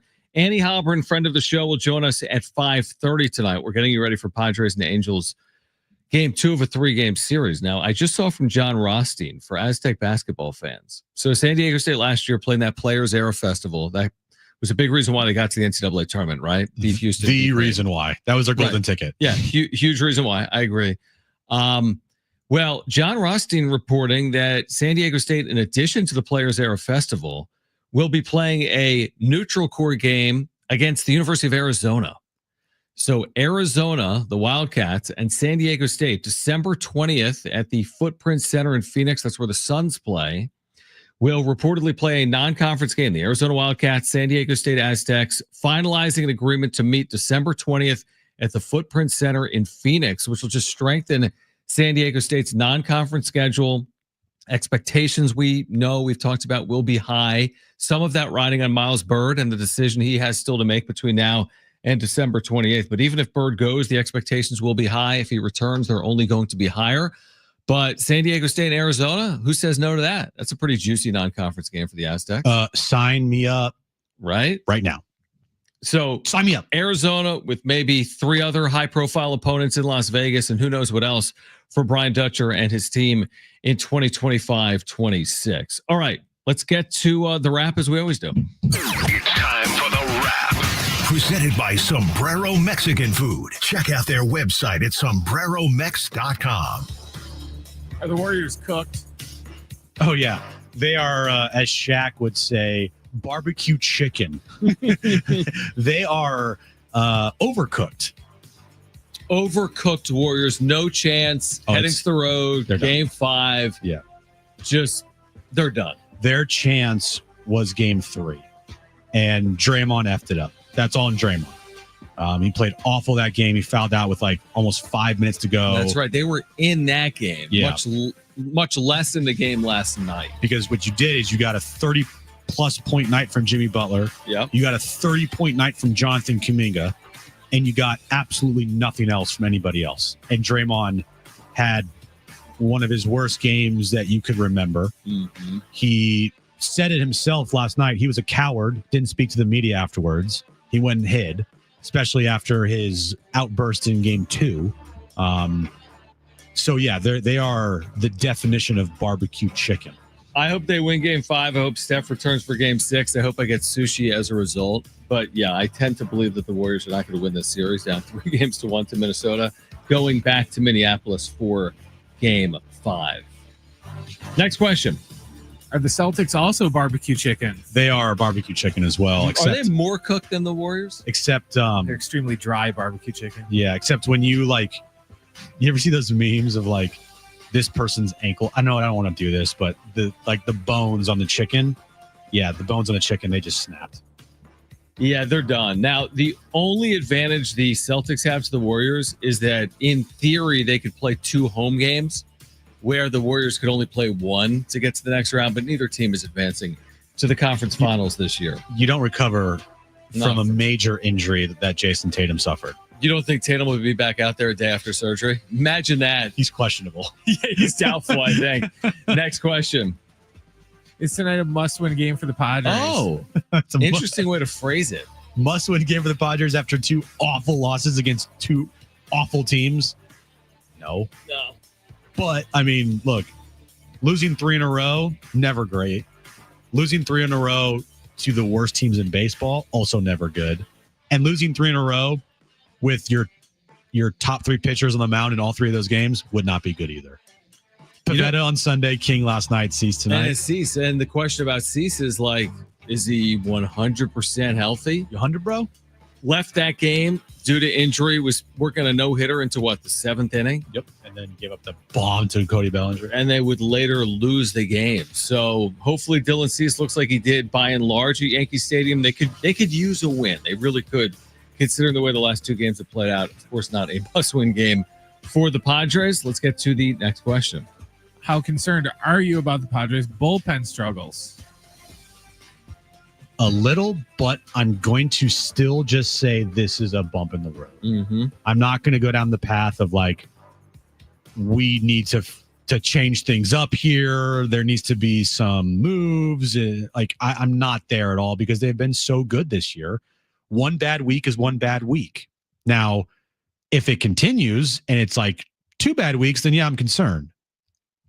But it kind of feels like everybody in that bullpen now with Robert Suarez last night has had their like woof type of moment this year so far. And it all happened in the last week. Yeah, I'm with you on the concern level. It's not like panic time. If this were to continue for another, I don't know how long. I mean, if this continued for another week, I'd probably be closer to panicking, but it's not time to panic. I think there was a natural regression that was going to come from this bullpen. I mean, this bullpen had been unbelievable. Like they held every single lead they had for 30 plus games. Now they can't hold a lead for the last 4 or 5 days. So it's like you. I mean, I just can't. There's an inevitability to it. You're going to sneeze. The bullpen is going to come back to earth. And no, I'm not overly concerned, but I'm not at all concerned. And now I need to see Suarez pitch well his next time out. Mm-hmm. Like that's what I need to see in game 3 of this series. Hopefully the next time he's out there tomorrow night, hopefully with a lead that he can preserve. Can you throw a strike? Couldn't last night, dude. It was not good. It was how many strikes did he throw? 33 pitches. He probably threw like 13 strikes, maybe. I mean, he could not. And it could have been worse because the Angels players were swinging at pitches that were way out of the zone. I'm like, why are you guys swinging? You're right. Suarez can't find the strike zone if his life depended on it. And you're swinging at balls up? Like, are you serious right now? Yeah, I mean, even Ruben Niebla came out, couldn't fix him. 33 pitches, 16 strikes is never a good ratio, more balls than strikes. And it was just, and I agree with Schulte. One of those nights, that's fair for a guy that had not blown a save all year. So that is fair. But now there's like more of my attention on his next outing. Yes. And the outing after. Yeah, there always is. I think you have to look at it, though, is going into last night's game, he was perfect in saves in a sub-1 ERA. Are we really going to just be like, yeah, this guy stinks now? Or are we going to say... Not stinks. Or are we going to say he stunk last night? Yeah, he doesn't stink. No. I mean, nobody should say he stinks. He stunk last night, but he doesn't stink. No, he definitely doesn't stink. I mean, they're going to need him. That's ultimately the point with Suarez, because I doubt that Preller's next move is going to be like, let me go bring in a closer. They're highly priced. It takes a lot of capital. They have multiple on this roster, even without Suarez, maybe with Jason Adam. They brought one in last year. They're paying Robert Suarez a lot of money. Like, Suarez is going to have to do the job. And by and large, to your point, he's absolutely done the job. There was a crazy blip last September. Yeah, when he was having problems after problems, but he kind of rectified it. Not kind of. He rectified it in October. He's an interesting... Like, you look at his career numbers as a Padre, and the numbers I'm sure would tell you that he's been terrific. I guess with all closers, there's always that question in your mind, like, how many saves has he blown? Fully legitimate. I'm gonna say 7. I don't know how many saves he's blown, but we should find that out. In his career? Yeah. I don't have the BS stat on his baseball reference page. I'm sure it's easy to find. He's had 51 saves as a Padre. My guess is 51 saves. How many blown out of saves? 59 or 60 chances. Say that again. 51 out of 59 or 60? Maybe. I mean, that's probably. Remember his first ever outing in a Padres uniform? Yeah, walk off blown home run. Save. Blown save. Yep. Blown save last night. There's 2. At least 4 or 5 last year. Yeah. I don't know what the perfect percentage is. Like, what's the right number? Again, perfect percentage is perfect, but what's a damn good threshold for a closer? I mean, I don't know what the number is, truthfully. Anything around 80%, you got to be thinking that's really good, right? I don't think so. You don't think so? Bad. You think more 80? Closer to 90%? 80 means if you had 50 appearances, you'd blow 10. Well, if you're looking at the all-time greats, how many saves did Trevor Hoffman blow? What percent? I need the answer to that. If Trevor Hoffman converted 85% of his saves, that's still really good because he has. If that's the answer, he has hundreds and hundreds of saves. I think his career save percentage was 91%, and that's great. That's a lot higher than 80. The reason why he's a Hall of Famer. Yeah. Right? I don't know what the number is. Someone tell me if you can find it quickly. I don't know what Suarez's number is. Like, this is the problem with baseball, unlike football. Like, it's so easy to be like, hey, Tua is a worse quarterback than Mahomes. We see them all on Sunday. I don't know where Suarez ranks among closers in baseball today. Like, seriously, does anyone know the answer to that off the top of their head? It's subjective question. But, like, is he a top 3 closer in the sport? Because he started 15 for 15 this year or not? I don't know the answer to that. Where'd I go, by the way? I'm trying to look here. Okay. At like Mariano Rivera. He had 652 saves in his career. And let's see here. How many blown saves did he have? Yeah, that's the key question. Like, yeah, because he had 652 saves. I think this is right. It's really weird here. It says like in 1997, he had 43 saves. And then it says right here, blown saves minus 43. So what does that mean? Oh, he blew them all. That's not right. It's not right. Whatever, yeah. And in like 2002, he had 28 saves, 4 blown saves. 2003, 40 saves, 6 blown saves. By the way, Normal Heights has 13 career blown saves for Suarez. 13? With 51 saves. So 51 for 64. So he'd be about 80% in his career. So I think for like an average closer, over 80% is what you're looking at, 85%. Anything in the 90s, like that's you're elite. Robert Suarez is not there. Well, are you doing? Is that accurate? What you just said? Like, is elite 90, is average 80, and is good 85? Well, if Trevor Hoffman converted 90+% of his saves, right? Then that would be elite. Yeah, that's elite. Same thing with Mariano Rivera. So Mariano career 89%, Trevor career 88.8%. There you go. So I'm looking at like top 30 something are all over 85%. Yeah, it looks like to be like elite, you're probably 85. Elite say it is 90. Say it. What? You were right. But does that mean 80% is good? Is my point. If 90% is elite, is 80% good, or is 80% mid? Well, just look at the numbers. If he saved, all right, do the math for me real quick. Yep. Say he has 45 save opportunities this year, and he converts 39 of them. That'd be over 80%. Okay. Yeah. And that'd be good. That'd be good. Right. Like that's kind of what you're looking at here with Robert Suarez. Right. That would be 86.67%. I think that's a really good year. Yeah, I agree. 30 so not time to trade him? No, not time to trade him. Not time to freak out. If this is a recurrent thing and 2 of his next 3 outings look like last night, then we got more cause for concern. Last night, I'm going to chalk it up as to what Schulte said, bump in the road. It was a very big bump, but guess what? He'll be out there next time the Padres have a 1-run lead in the 9th inning. He'll be out there with a chance to save it, and he's going to get all the opportunities in the world to do that. If they're going to give him all those opportunities last year when he was not doing well in August and September, think they're just going to shy away from him now after one blown save this season? I agree. Yes. All right. On the other side, you'll hear from Bill Belichick from ACC football meetings. This was on ESPN Plus coming up later in the show. Annie Halbrin will join us from the UT at 5:30 as we get you ready for Padres and Angels game 2 of a 3-game series. Don't go anywhere. John and Jim, San Diego Sports 760 and live on the iHeartRadio app.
I download the all new iHeartRadio app and make sure to put San Diego Sports 760 in your presets.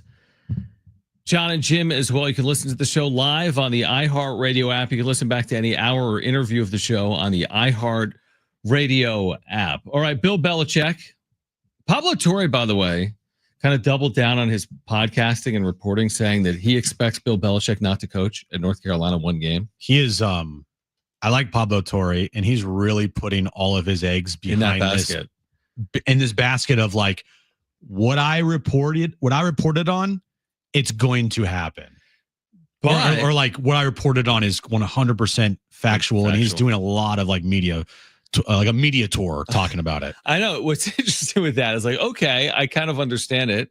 It's a train wreck. You got this, aging coach who's never coached in college, but then you have Bill Belichick like 3 months before the season at ACC like football meetings, and he's talking to ESPN. I mean, is he really not going to coach at North Carolina? I mean, I guess in theory he could be let go, but so far so good. So this was awkward, I would say, today. Now, oftentimes there are awkward conversations with Bill Belichick about football. Always is. With the media. I don't know who the Sports Center or ESPN host who was conducting this interview. Yeah, I don't know either. But it's an interesting back and forth between the female commentator and Bill Belichick. Take a listen.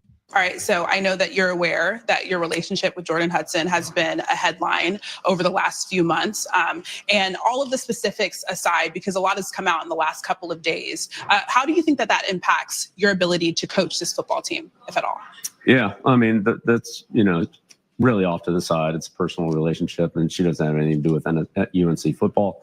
I'm excited to be back in the coaches' meetings and getting ready for, June, and then August when we get the training camp. So June will be a big recruiting month for us, and then August we'll start to get ready for the season. And I know that you're not on social media and you don't read as much as everybody else has seen, but when it comes to having conversations with your players, have you been able to talk about any of those things and the specifics of what's going on off the field? Yeah, no, I talk to the players, and when we meet with them, when they come in to visit and so forth, sure. And how have those conversations gone? Yeah, great. Well, again, we want to make the players the best that they can be, provide them the best opportunity on and off the field. And that's what we're about at UNC. And that's what we do the best for every single player we have. Yeah, Bill has nobody to blame but himself here for the questions that will be asked of him going forward. Like you kind of have to. I mean, to do your job, what are you going to do? Be like, hey, your 4-3 defense, is that going to carry over from the NFL to college? Yeah, nobody cares about the starting quarterback or like the left tackle. Does anyone know who their quarterback is? It's not Tom Brady anymore. No, it's not. So you're not going to know the names like you do in the NFL. Yeah. Again, no one's going to be at press conferences just waiting for you to talk about the left tackle competition before the start of the season. Right. Now, they would have. If this was a normal Bill Belichick less 25-year conversation, it would have only been about football. Like Bill Belichick's never been asked anything other than about football over the last 25 years. Now he's been asked about like his relationship with like Robert Kraft or Tom Brady, but now he's being asked about another relationship, and that's with Jordan Hudson. He was at the Miss Maine pageant. We weren't. No, we were not. This past week, she finished third. I did watch a little bit of Pablo's, I guess, video podcast. Yeah, video podcast talking about his reporting. There are some interesting things that he has said. Oh my gosh, I know. Like one, Bill and Jordan actually met when she was 19. Wait.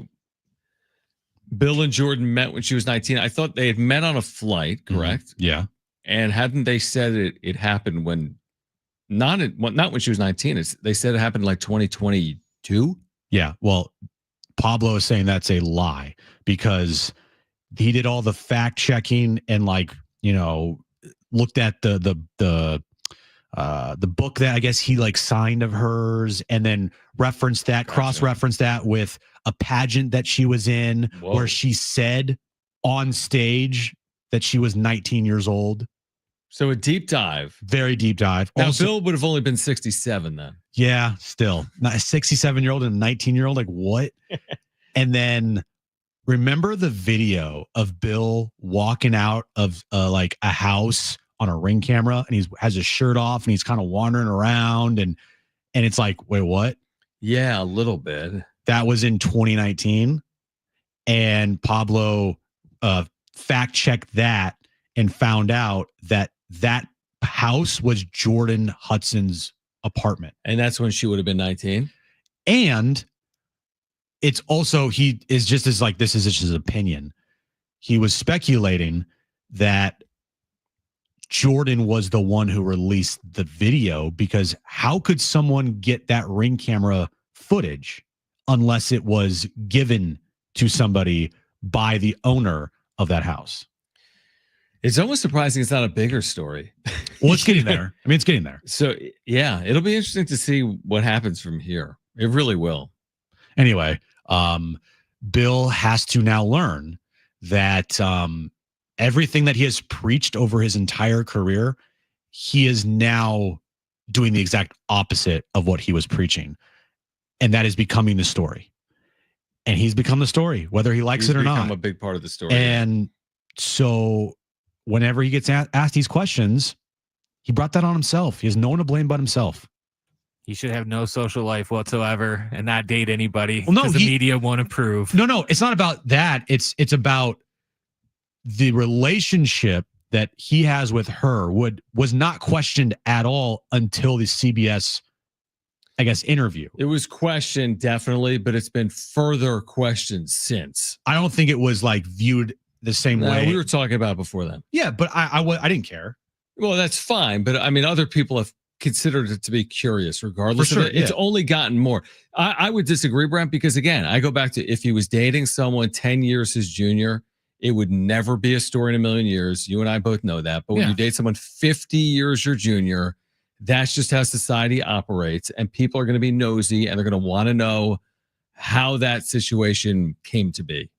100%. Yeah, no, but now they're at the point now to where it'd be like, say you said that you met Aaron on a Wednesday and then someone's like, oh no, that was actually a Tuesday. They're lying. And they're just like, no, they just got it mixed up. I don't know. It just seems like they don't have nothing better to cover than, Belichick's 20-year-old girlfriend, that they're just going to make such a huge deal out of this. Like he's the first 60-year-old to ever date a 20-year-old in the history of the world. It's not illegal, but I do wonder how much more is uncovered and what impact that has on his ability to do his job. 100%. And that will become a question potentially. Yeah. And that's what Pablo Torre is basically saying, that it's not a scandal. This will topple him though and prevent him from coaching at the University of North Carolina. Yeah. The dynamic, the relationship, Jordan Hudson's role with the program. Yeah, the whole thing. It's not just about like them dating. There's much more in there. There's more tentacles to it that is going to be a huge reason why Bill won't be long for North Carolina, I feel like. We have an update on Yu Darvish to share with you on the other side. Padres and Angels getting ready for game 2 of their 3-game series. Andy Halpern at 5:30. This is John and Jim.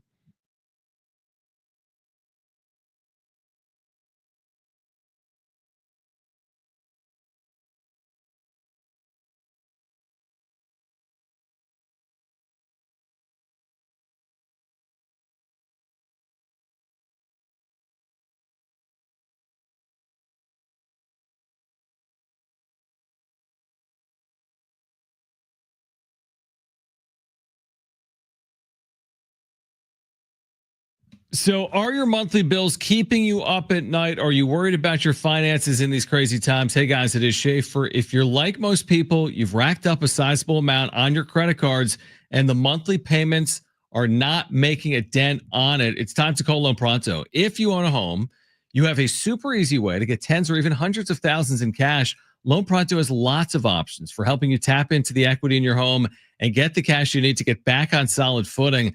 Most homeowners who do this end up wiping out all their credit card debt and cutting their monthly expenses by $1,000. Look, you didn't mean to end up here, but you don't have to keep stressing about money. Call Loan Pronto for fast debt relief now. 619-207-4336 or loanpronto.com. 619-207-4336 or loanpronto.com. That's loanpronto.com. Equal housing lender, NMLS 1661781, subject to lender approval, NMLSconsumeraccess.org.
This update's brought to you by Staples Stores. Padres and Angels, game 2 of their 3-game series tonight. Petco Park, 6:40 first pitch. Dylan Cease on the mound for the Padres. Other baseball news today, Rob Manfred officially reinstating all deceased Major League Baseball players, including Pete Rose and Shoeless Joe Jackson. They're eligible now to make the Hall of Fame. And NBA news, not good news for the Celtics. Jason Tatum, fully ruptured right Achilles tendon. He had surgery today. He is obviously out for the rest of the postseason and will likely miss the upcoming season as well. Your local Staples has hot deals and super low prices throughout the store on everything for your business. And right now at Staples, save up to $250 off your print order. Exclusions do apply. Visit staples.com/print for details. Ends June 14th. Plus save even more with the Easy Rewards program at Staples. All right, John and Jim, San Diego Sports 760. Annie Halpern will join us in an hour. I think she'll be at Petco. I could text her and ask. She's often at Petco when the Padres are home. Correct. Yeah. I don't know if she's there every day. Maybe she is. Like you asked Darnay yesterday in a text chain, group text, if he was there, right? He's often there as well. But I think Annie's there more than Darnay, which is why she's the top friend of the show. Oh, okay. Right? Yeah. That's the reasoning. You hear that, Darnay? No, he doesn't, but he's not listening. He never listens. Yet he claims he listens, but he doesn't listen. All right. Anyway, we'll talk to Annie in an hour, but the update on you, Darvish, is this. So Kevin has written this, but he's joining AAA El Paso Wednesday. It'll be a minor league rehab. He's expected to throw 4 innings and 65 pitches, which is a decent threshold when you haven't pitched in a game in months. I mean, all the way back to spring training. That might put him in the neighborhood, Jim, of returning for his next start in the major leagues. Maybe if he were to throw 4 innings, 65 pitches, would that be enough to potentially get him to the major leagues for his next scheduled start, which would be at some point next week? I think they're going to treat this with kid gloves. The timetable that Kevin has told us the entire time is June, mid-June. He said later in the month he's been writing. Well, later in the month, maybe start of June before the Dodgers series. Maybe. Well, that's not until when? June 9th. That's the first time the Dodgers meet. Maybe. Dodgers and Padres meet. All right. That's a possibility. But what's the date today? I mean, it's only May 13th. So let's say I'm going to start the 13th. And to your point, let's say they slow played it. Let's say another minor league starts 6 days later, the 19th. Wouldn't he then be potentially back? And that would be the 25th of May. That's with 2 minor league starts. He could be back by the 25th. With 3, he'd probably be back by May 30th or June 1st, or whatever the math is on that. I'll say his first start is May 26th at home against Miami. Yeah, I agree. Like 2 rehab starts and then back late May. Sometime in that Miami series, I'm calling it. Okay. And that is it. Did you say that's a home series? That's a home series when I will be in Hawaii. Good luck. Oh, must be nice. That must be very nice. You'll have to join us from the beach. You'll have to bring the equipment. Oh, yeah. Erin will love that. Let's see. Yeah, she will absolutely love that. Brian Hoeing, he's out. Where the heck has Brian Hoeing been? He's been hurt, John. He's been out with the show. They could use Brian Hoeing. They could use Brian Hoeing. So Brian Hoeing allowed 3 runs in a third of an inning, so maybe they can't use him. That was in his first minor league rehab appearance in the rookie level Arizona Complex League. But again, the story here is Yu Darvish, and the other story here tonight is Dylan Cease had the forearm cramping, coming off a really good outing. Obviously, Yankee Stadium. He's got 1 extra day rest because of an off day that was in there, but he's pitching after pitching last Wednesday at Yankee Stadium. So Cease back on the mound, hopefully looking like Dylan Cease that we saw a week ago in a game where you're not going to feel great, Padres fans, if they don't win this game tonight. I know that. There's going to be some panic if the Padres don't win tonight and lose this series to the Angels. Especially because if they do lose tonight, that means you will have lost 3 consecutive games with Pivetta, King, and Cease on the mound. Yep. Like, you never want to lose 3 in a row, but when you lose 3 in a row with your top 3 guys out there to bad teams, to the worst teams, that's no fun. Oh, I was watching the Angels last night. I'm like, this lineup's not bad. Was that just me? I didn't think the lineup was awful. They're kind of It's mid. I mean, obviously the pitching hasn't been good. Their defense was inept last night. But I thought their lineup was at least reasonable, especially with Trout out. But there's another point. Like, you can't be losing home series to the Angels with Mike Trout out. You know who I would like in a Padres uniform off the Angels? Who's that? Taylor Ward. Oh, yeah, grand slam. Now, again, he's not going to do anything special as far as his average go, but he's got some pop. How many homers? He's got 9 home runs and 21 RBIs this year. A lot. Yeah. Now his OPS sucks. He has a 637 OPS, and he's hitting 190 on the year. But, look, righty off the bench, playing left field, better option than any left fielder they have on the team currently. Fair. That is a fair point. He hit that grand slam last night. And by the way, you know who's avoided all criticism today, or basically for 24 hours, is Alec Jacob. Well, because why are we going to rip Alec Jacob? And he's put in a situation where obviously the save was already blown, and he's not one of your high leverage relievers. But last night he did do the hard part before he allowed the grand slam, which was get the second out with the bases loaded in a tie game via the strikeout. And he got 2 strikes on Ward. It was 2-2 before he just, the pitch he threw ended up literally cutting the plate in 4. Like, it was right in the middle of the middle breaking pitch that Ward stayed back on. If you're going to miss, miss middle, bro. Well, you're right. It's not at all on Alec Said nobody ever. Yeah, he missed right over the middle of the plate. It was just such a hanger. It was like one of those like Frisbee lollipops, just like, here you go, middle, 87 over the plate. And I was the naive one. I actually thought he was getting out of it. I'm like, wow, Suarez loads the bases. He walks 4 straight, but here's Jacob, and he got the second out via the strikeout, and he's going to get Ward, and the Padres are going to find a way to win this game, and they just didn't.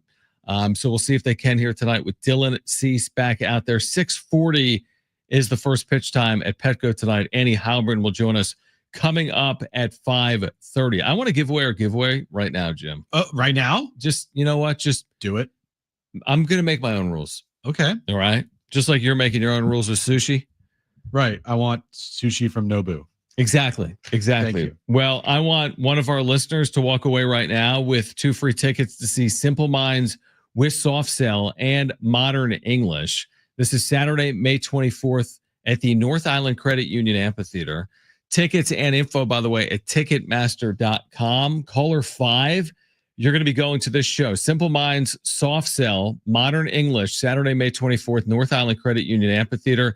Tickets and info at Ticketmaster.com. The number to call, 877-767-4760. Let me say it again. The number to call, 877-767-4760.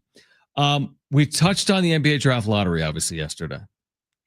Right? The conspiracy theories and all of that. There's another big story out of the NBA today that we have not touched on that I want to do so on the other side. I also want to hear Nick Wright calling me an idiot. Okay. We have that sound. Yes, we do. Nick Wright on the conspiracy theorists, right? All right. Yes. You'll hear that on the other side. Plus, an interesting topic in the NBA that's being discussed within the last 24 hours. And Annie Halbern from the UT will join us coming up at 5:30. Stay with us. This is John and Jim on San Diego Sports 760 and live on the iHeartRadio app.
All right, John and Jim, San Diego Sports 760. You've got 13 chances to win $1,000. That's every weekday. The bonus bucks giveaway. That's every hour, 6 a.m.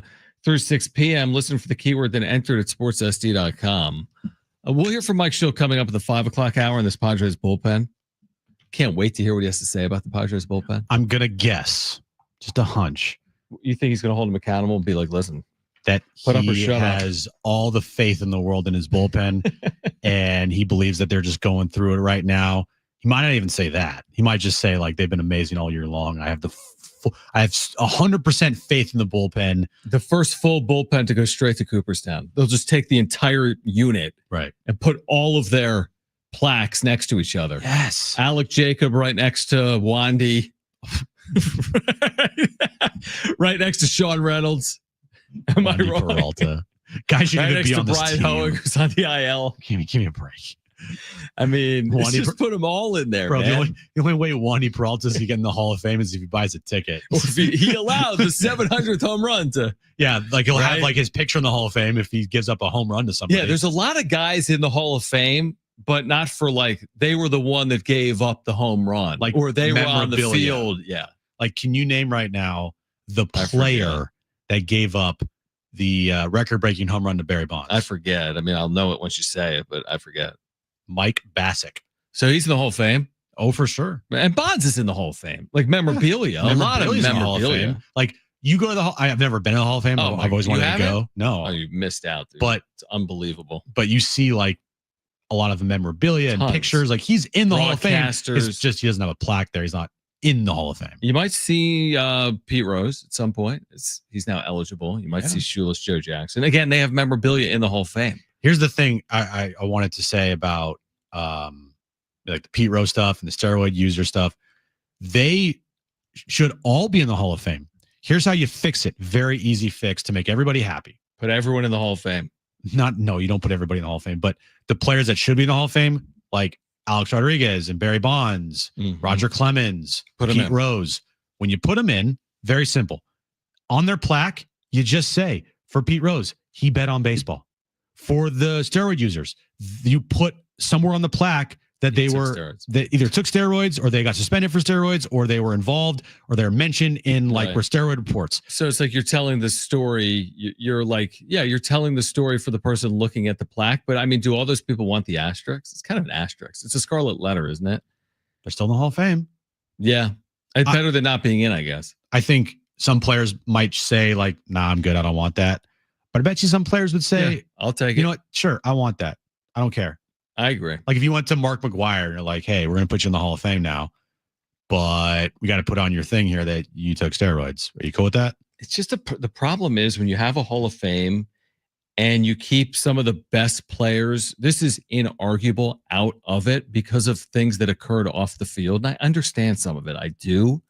But when you don't have Pete Rose in a Hall of Fame and he's got the most hits in the history of the sport, and you don't have Barry Bonds in a Hall of Fame and he's got the most home runs in the history of the sport, right? Then like, what are we doing? Right. You're like opening up a lot of like doors and you're opening up a lot of like unanswered questions. So I don't know. I'm with you. Maybe just put the guys in who should be in there. We're asking for that much. It's a Hall of Fame. It's not, I mean, who cares? It's in Cooperstown, New York. Is it the end of the world if you put guys in there that have the numbers? Chipper Jones, by the way. Scott Rowland's in the Hall of Fame. Yeah, I know. Chipper Jones, he tweeted out something yesterday. Oh, he was responding to Ben Verlander, who is always on his knees for Shohei Ohtani. Like the all-time Shohei Ohtani glazer is Ben Verlander. He put out a tweet. Last night was pure cinema. This is Ben Verlander. The greatest baseball player we've ever seen with a massive game-winning home run and trolling the other team at the same time. What a time to be alive. Well, Merrill didn't homer yesterday. No, he didn't. Neither did Pete Crow Armstrong. Who was he talking about then? He's talking about Shohei Ohtani. Oh, I know. And then Chipper Jones quote tweeted that and said, Barry Bonds would like a word. Ooh. So, yeah, I can't take Ben Verlander, bro. Like, also, are we gonna let is Shohei like? I mean, are we changing this? I don't even want to get into it. Oh, the scandal of him throwing his interpreter under the bus when he clearly knew something about betting, but yet it was just so conveniently like never brought up, and it so conveniently went away. Yeah. I mean, you said it better than I just didn't say it. Yeah. That whole story just magically disappeared in thin air. Yeah. Pete Rose's story will carry on for centuries. Right? It's like some of these things you would think, honestly. And listen, maybe Pete Rose wasn't a great guy. By the way, the Hall of Fame doesn't determine who's a great person or not. Should it? But you would think that all of the discussion over Pete Rose over the last half century, you would think what he did was like the worst thing you could possibly do, right? Yeah. Like you would honestly think he's a flat out pariah. Yeah. Like, okay, he bet on his team. He bet on his team to win. Okay. So you're going to hold it against him for the rest of human history? I mean, okay. So maybe he's not the greatest guy in the world. Guess what? He's got more hits than anyone else. Right? One of the greatest. You can't write the history of the sport without Pete Rose. You can't write the history of the sport without Barry Bonds. You can't do without Alex a lot Rodriguez, of these guys. Roger Clemens with the most Cy Youngs in history of the sport. And that's just how I view it is if you tell me a name of a player and if I can write the history of the sport without him, okay. But if I can't, they're a Hall of Famer. Right. That's where I am with Ohtani. I can write the story without him. No. All right. Okay. I want to hear from Nick Wright. Do we have the Nick Wright, Brett? All right. So nobody gets talked about more in the show that I literally don't even know who he is than Nick Wright. I think he's got like long hair. Right? Yeah, he has the long hair. That's all I know about him. I do not know what his voice sounds like. Jim is like obsessed with this guy. I'm not obsessed with him. You listen to a lot of his content because it comes up daily. I just use him as my vehicle to get when I want to get mad at somebody. He's my vehicle to that. I like that. I want to hear what he has to. So this is about what do you got, bro? I was gonna say he kind of looks like the Geico caveman. Okay, he looks like the Geico caveman. Thank you. He looks like a literal troll. Okay, so imagine that. So he has a word or a message for the conspiracy theorists related to, again, the NBA draft lottery last night, right? With the Mavericks getting the top pick. Take a listen. So there's so many problems with it. Most of which is people are like 1.8%. 1.8%.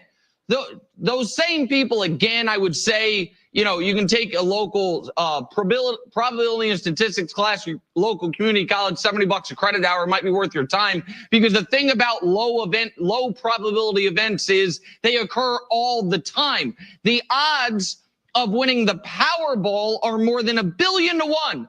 But every week someone does it. Is that rigged? So there's one point. Here's another point. The number of people who would have to be involved in this conspiracy, not the least of which are Ernst & Young, the accounting firm. They're like, we have a very successful, long-term, 100-plus year accounting business. And then on the side, couple times a decade, we engage in massive fraud to the benefit of who and of what? And the other problem is, as is always the case, there are 4 teams that could have won it yesterday, and people would have said rigged. If the Sixers won it, I'm trying to save Embiid, big market. If the Spurs won it, oh my goodness gracious. Can you, I mean, they're just supercharging Wemby. And the years that a rigging doesn't make sense, but would have for another team, what do they think? That those years the NBA was just asleep at the wheel? Like, well, Anthony Davis was a generational prospect, and we sent him to our worst and least successful market. We forgot, and then we did it again with Zion Williamson. And then there is the specifics about this alleged rigging, which is give Luka to the Lakers and we'll get you Cooper Flag. Okay. Do those people not remember what the Dallas Mavericks did after trading Luka, which is do everything in their power to not have any lottery balls to be rigged? They rushed Anthony Davis back. He got hurt. They played Kyrie insane minutes, which led to him getting hurt, all just to get into the playoffs. Then they were in the play-in, won a game in the play-in, and were in a tight game with Memphis where Anthony Davis scored 40, where if they win it, they don't have any lottery balls. And so what is someone, again, with an IQ above 75, talk me through it. Talk me through each step of it. And what you'll get to at the end of it is, It feels fishy, which is shorthand for I'm a moron. Okay, so Nick Wright's favorite player of all time that he also glazes more than anybody, LeBron James, had this to say about a month ago on the Pat McAfee show. So, man, during the ball drop, during the lottery drop, Cleveland got the #1 pick.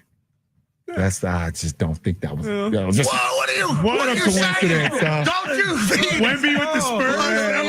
Oh my God! Let's keep LeBron home. You know what? Patrick Ewing to the Knicks. Derrick Rose to the Bulls. I understand the assignment, guys. I had to make sure that I had to do my part. I'm Team Nick Wright. I think it was legitimate. No, I do too. Yeah, I really think it was legitimate. Here's the thing. It is just coincidence after coincidence after coincidence after coincidence with starting, 2003 LeBron. Well, starting back in 1985, the frozen envelope. It was much easier to rig it back then. Patrick Ewing, the Knicks. Okay, goes to Georgetown. Like, give me a break. 2003, LeBron, either the Grizzlies. Wait, what does Georgetown have to do with it? What are you going to tell me? You're going to tell me Georgetown is where? Well, like he played in the Big East. Okay, it's right. I'm not gonna say it's in New York. I'm saying like keep him on the East Coast. Okay. Then you got 2003, LeBron, Cleveland, and Memphis. Like they're not having him go to Memphis. Okay. Mm-hmm. 2008, Derrick Rose, hometown Chicago Bulls. They had a 1.7% chance to win the 2008 draft lottery. The Cavs get the #1 pick in 2011 after LeBron James leaves to Miami. 2012, the Pelicans get the #1 pick after Chris Paul leaves. 2014, Cavs get the #1 pick to give the team assets. I needed to bring Kevin Love to the Cleveland Cavaliers to make that team when LeBron returned to Cleveland. 2019, the Pelicans get the #1 pick after Anthony Davis demanded a trade. 2025, the Dallas Mavericks get the #1 pick after trading Luka to the Lakers. But I guess the issue would be the other 36 years. I know. I get it. Because you mentioned 6 of the last 40. I know. I get it. But it is funny to talk about. It is. And to have so many, well, that was a coincidence. That was a coincidence. It's a lot of coincidences. A lot of coincidences for a lot of these teams having only 1% chances to get like top picks. To the benefit of the league. Yeah, for sure. Yeah, to the benefit of the league. All right, let's hear from Mike Schilt on the Padres bullpen. On the other side, Annie Hobron will join us coming up at 5:30. And again, stay with us. Hour 4, John and Jim on San Diego Sports 760 and live on the iHeartRadio app.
All right, this update is brought to you by Lowe's. Padres and Angels start a game 2 tonight at Petco Park. 6:40 first pitch.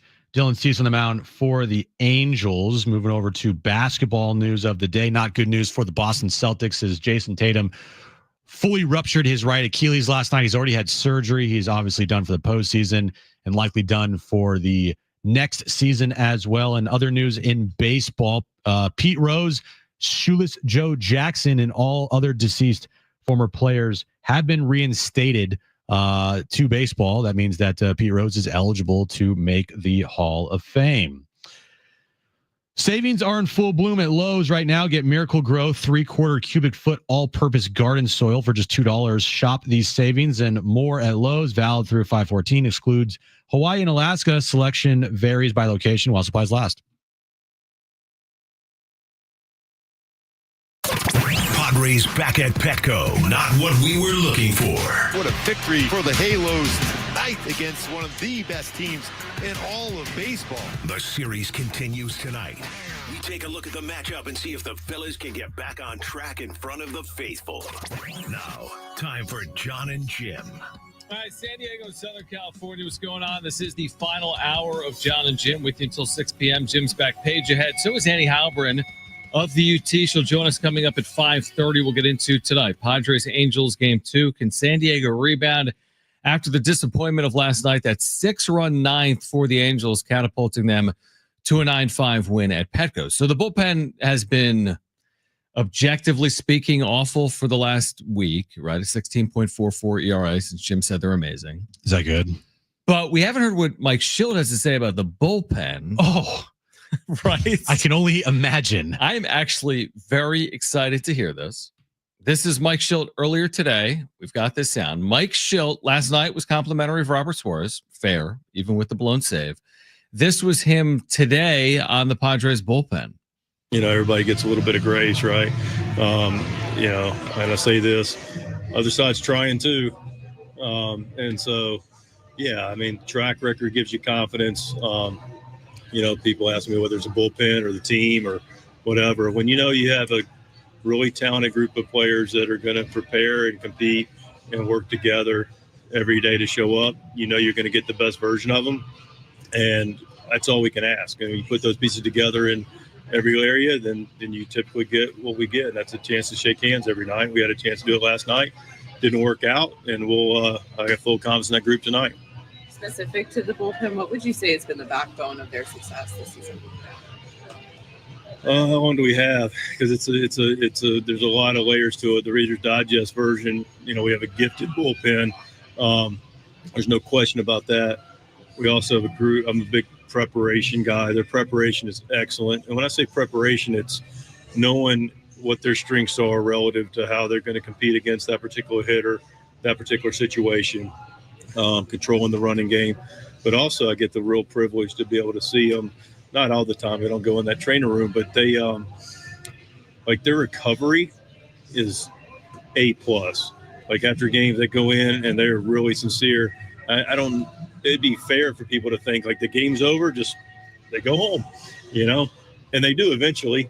But they go in and they go in that training room and you know, I'm typically the last one to leave, but those guys are in there for 30, 40, you know, an hour, either lifting or doing something in the training room or doing their arm exercises or doing whatever they can for their recovery. And then they show up the next day and they absolutely get after it and prepare well and, you know, do their stretching, do their routines, do their long toss. And it's a everyday, all day commitment. And I think that's probably the best word I can use for that group and this team. But for specifically that group is the commitment to each other that bullpen has to this team to show up, because they really are the unsung heroes. The only time they get asked about ultimately is when it doesn't go well.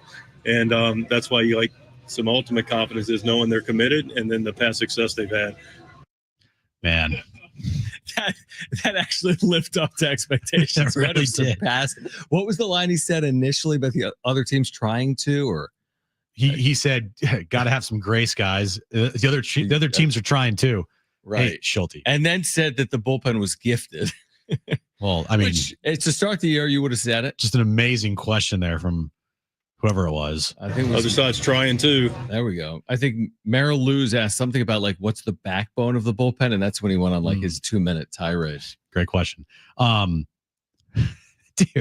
this is sports, Mike. It's not like somebody cheated on their wives where you have to ask for, hopefully you ask for grace, even though cheating is unacceptable. But like, come on, man, it's sports. When have you ever heard of like, hey, have some grace for a player?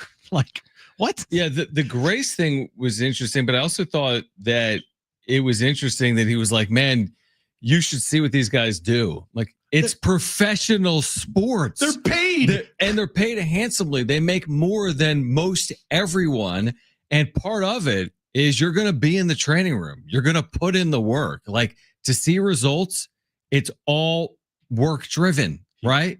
So guess what? Like what he just said there, I would imagine the Cleveland Guardians, probably their pitchers go into the training room too. After appearing. I love Schulte. He's one of one. I mean, just the content that he produces on a daily basis, it's second to none. It can't be matched. It is so good.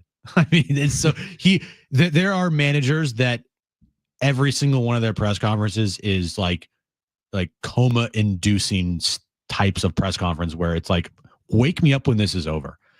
I need to hear what Schulte says because some of the things he says is just, it's too good. It's too good. I just asked the AI, what's the meaning here of using the term have some grace? And it writes, it's an idiomatic phrase that means to be forgiving, understanding, and kind. Yeah, forgiveness. Especially when dealing with someone's mistakes or shortcomings. Okay, they blew a save. I mean, like, do you think if in Game 7 of the World Series, Robert Suarez does exactly what he did last night and the Padres lose, there's no grace there, buddy. Now, I do wonder. If I'm not showing any grace. My only like yesterday, I'm like, listen, leave Suarez in there. He's either going to get out of it or it's going to explode. And I can live with it because it's May. If it was Game 7, my guess is it probably plays out a little differently if I'm Mike Schill, as opposed to 4 consecutive walks. You're not letting him die on the vine. I wouldn't think so. So that's why I'm actually cool with what Schill did yesterday. Completely cool with it because it's May 12th. Yeah, you have to still give him an opportunity to get a double play ball or get a strikeout because when he was in the game, they still had the lead. Now he did give up the lead and it was a tie game. That's when he was yanked. That's when he was yanked. He wasn't left out there to give up more runs. Now they're all tacked onto him because of the grand slam. But I agree with you. I didn't have any problem last night with Schulte leaving out Suarez there. It was painful to watch because you just knew he didn't have it and he couldn't throw a strike at all. You're just kind of praying for something to go your way. Please go over the plate or please have them swing and miss. But I'm not going to rip Schulte for that. No, I thought Schulte. How many times have you heard us say on John and Jim or on the wrap-up show that like the manager's job is to get the ball to the closer with a lead? That is your job. And from there, it's on the closer to execute. And once he didn't, they were already in a tough spot. I mean, once that game was tied, there's no guarantee they were going to win it. And now hopefully they just rebound. I mean, I get it. And you are right from what you said earlier. It will happen. Good teams are going to be in those spots more than bad teams. They're going to have a lot of games, hopefully, with late leads. And they've preserved a lot of them. Now they've thrown a few away recently. Yankee Stadium games 2 and 3 last night. Game 1 against the Angels. But it's too short of a sample for me to be going crazy over what's transpired over the last week with this bullpen. But, I understand what people are going to say if they don't win a game in this series or even if they lose this series. But they're 25-15 overall. And if they win tonight, you'll feel a lot better. And if they lose tonight, the sky's falling. Season's definitely over tomorrow. Well, yeah. I mean, I remember when they lost 4 straight this year, the sky was falling and they recovered from that. So hopefully they can recover from this. It's a just bump in the road, hopefully. Mm-hmm. There's no reason to overreact. The last game sucked, but I'm not going to sit here and be like, this is a big problem. I'm super concerned. Nope. Right. A little concerned, maybe. Yeah, sure. But, season altering moment. No, it was an awful loss and knowing Schulte's club, they'll wipe the slate clean. They will wipe that slate clean. By the way, it's being reported that Roki Sasaki has reported arm soreness after his last start. Dave Roberts said the Dodgers are sorting out whether he will require an IL stint or not. Remember, the Padres and Dodgers will meet for a first time June 9th. Bust! Absolute bust! It might be a little early for that. No, bust. Roki Sasaki, bust. Put him in the bust category. Don't give me the Kershaw meme. Throwing 92, 93. Maybe that's because of that arm soreness. Washed. The Dodgers will also activate Clayton Kershaw. So he will appear Saturday and make his season debut against these Angels Saturday. Go Clayton Angels. Kershaw has been activated or will be activated by the Dodgers, and Roki Sasaki may be going on the IL. Jim has called him a generational bust. No, just a bust. Just a regular bust. Just a regular bust. There's some NBA news I wanted to share on the other side, plus an update on Cavs Pacers Game 5, a good one in Cleveland. Cavs trying to keep their season alive tonight at home. Annie Halpern will join us coming up at 5:30. Jim's back page ahead as well. This is John and Jim on San Diego Sports 760 and live on the iHeartRadio app.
All right, John and Jim, San Diego Sports 760. Annie Halbrin, maybe at Petco Park.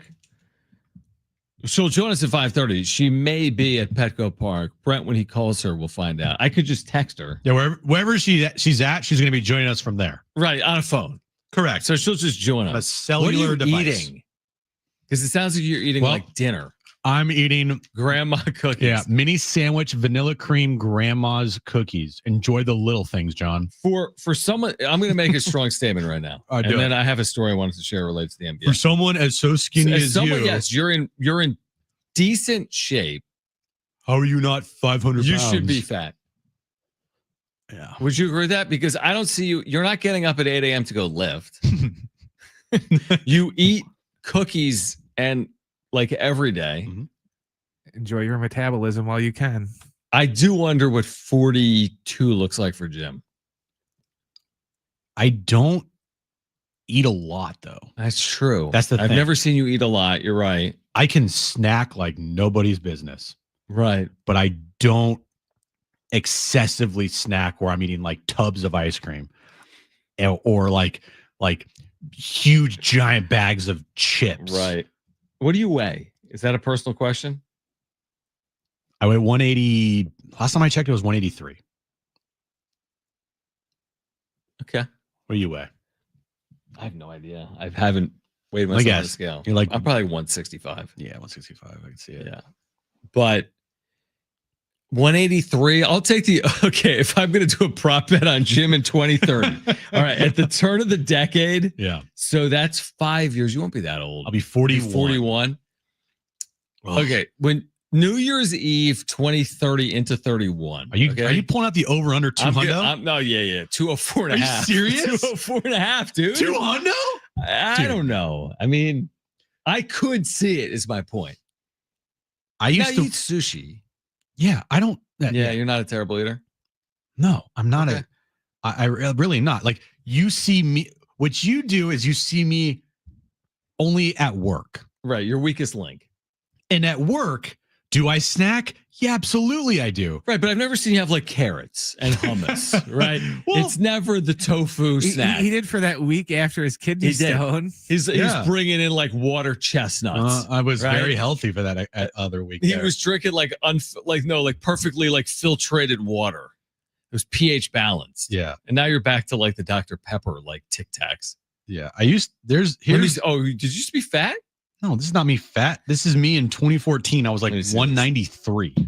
But that's probably because you were like jacked. But that's why do you look like, I can't even say it on air. I will tell you, I wish I don't want to do this to the listeners, but I can't. I'll tell you exactly who you look like. I might share it on the wrap-up show tonight. Who do I look like? I can't say it on air. Oh, okay. Anyway, I don't think. Why does Judson have his arm around your mom and Whoa, you don't? Pause. Am I wrong? Yeah, that was a picture from 2014. What's that have to do with Judson having an arm around your mom and you don't? I'm just telling the listener, the picture I'm showing John right now is a picture of me in 2014, back in our old studios with Costa and Judson. Costa looks like he's 38. My mom, probably because I think he was 38. My mom was visiting, and we all took a picture together. Nice picture. Yeah. Anyway, don't look through my phone. I'm not. I'm looking at this photo, scrolling left and right. Oh, okay. Where were we? You're going to say that I'm going to weigh 200 plus pounds in 2030. It was nothing wrong with that. It's just an observation I wanted to make. Well, that won't happen because I'm married to Erin, and she's going to force you to eat healthy. She's not going to force me to eat healthy, but we're just going to, like, I'm not going to be eating burgers and hot dogs every night. Last night you said I'm bringing home crumble cookies to me and my wife. Never happened, by the way. I know. And last night for dinner, I made mahi mahi with. You made two of them? 2 mahis?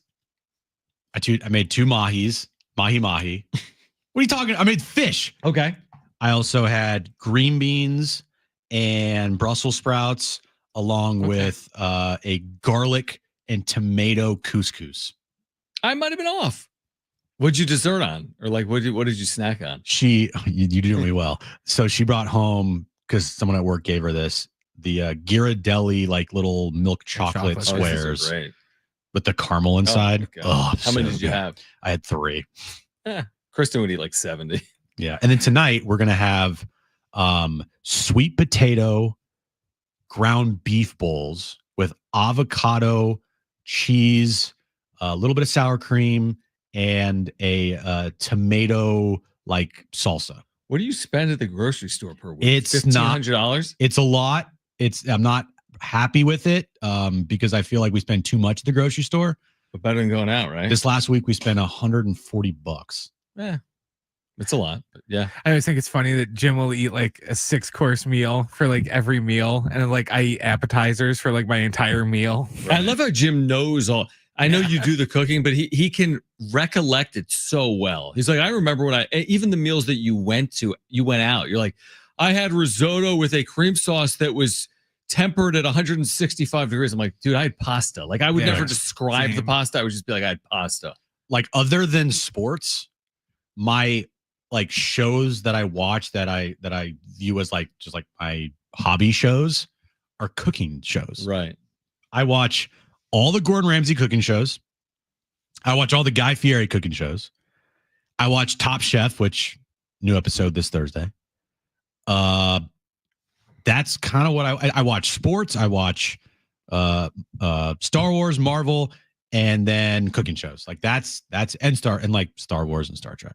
So you basically spend your entire life watching random stupid things. Yeah. What do you watch? Sports. I watch sports too. Those are not random or stupid. Okay, but all you watch is sports? I mean, Kristen is always watching like 12 people dead. And then she'll watch documentaries. It for, Sign me everyone's dead. up, bro. And then she watches it for an hour and 45 minutes, then goes to bed, and I'm left there for 15 minutes watching the ending, and then I can't sleep because it's just like a murder-a-thon. Yeah, the murder documentaries, love that. Informative murder porn. Yes, give me some informative murder porn. It's too much. No, it's not. I mean, to me, I just don't like watching. it. I don't like watching them at night because then you go to sleep. You get scared. You scaredy cat. Everyone is. Oh, when you they're get like the scared most of the prolific big killer in bad American killers? history is in Southern California and like roaming free. Stay tuned. You're afraid that you're gonna have a murder war in your house? Hey, listen.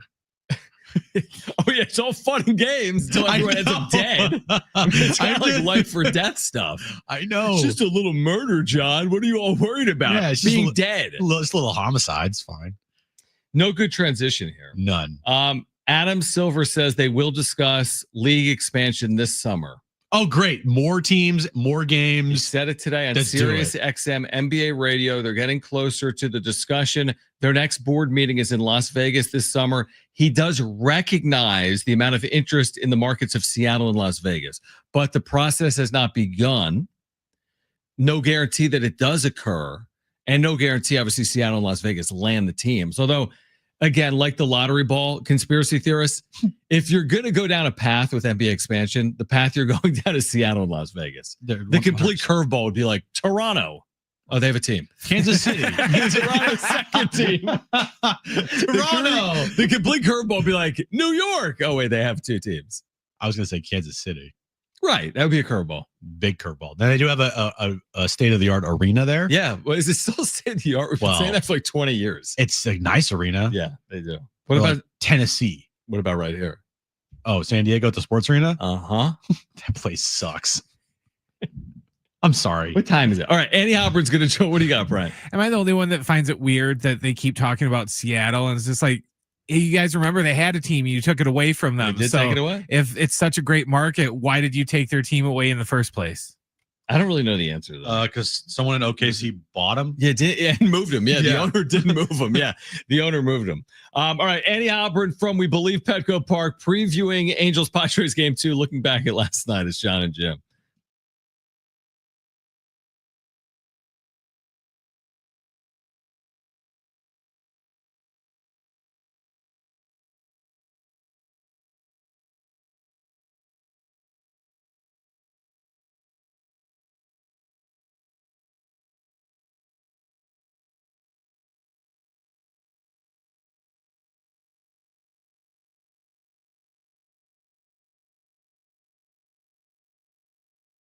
All right, hey guys, it is John and Jim again for our friends over at the all-new Jamul Casino Resort, the Players Place. A reminder, this month, every single Monday night, a chance to walk away with Ford Mustangs, the Mach-E. That's every Monday in May. You can earn entries all month long just by playing. And on Tuesdays, you can earn 2 times entries. And right now at Loft 94, Tuesdays through Thursdays, join them for Sunset Trivia from 8 p.m. to 10 p.m. Compete for prizes at your favorite casino. Plus, enjoy 50% off classic sushi, nigiri, hand rolls, or any of their featured ramen bowls Tuesday through Thursday, now through May 23rd. Exclusions do apply. You can also catch all the action at Tony Gwynn Sports Pub. It's the ultimate sports showdown. Padres, hockey, basketball, playoff games live. Plus savory bites at Tony Gwynn Sports Pub, where fandom meets fantastic at the all-new Jamul Casino Resort, the Players Place.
All right, this update's brought to you by Lowe's. Padres and Angels, game 2 of their 3-game series tonight at Petco Park. 6:40 first pitch. Dylan Cease on the mound for the Padres. Other news in baseball today, it's big news. Rob Manfred announced today that all former deceased players will be eligible and reinstated into baseball. That means Pete Rose and Shoeless Joe Jackson are eligible now for the Hall of Fame. And bad news for the Celtics, as Jason Tatum last night ruptured his right Achilles tendon. He has already had surgery. He's expected to make a full recovery, but obviously he's going to miss the upcoming season for the Celtics. Member Week is here at Lowe's with up to 40% off paint, outdoor and home essentials, and more. Join for free today to save money. Loyalty program subject to terms and conditions. Details at lowes.com/terms subject to change.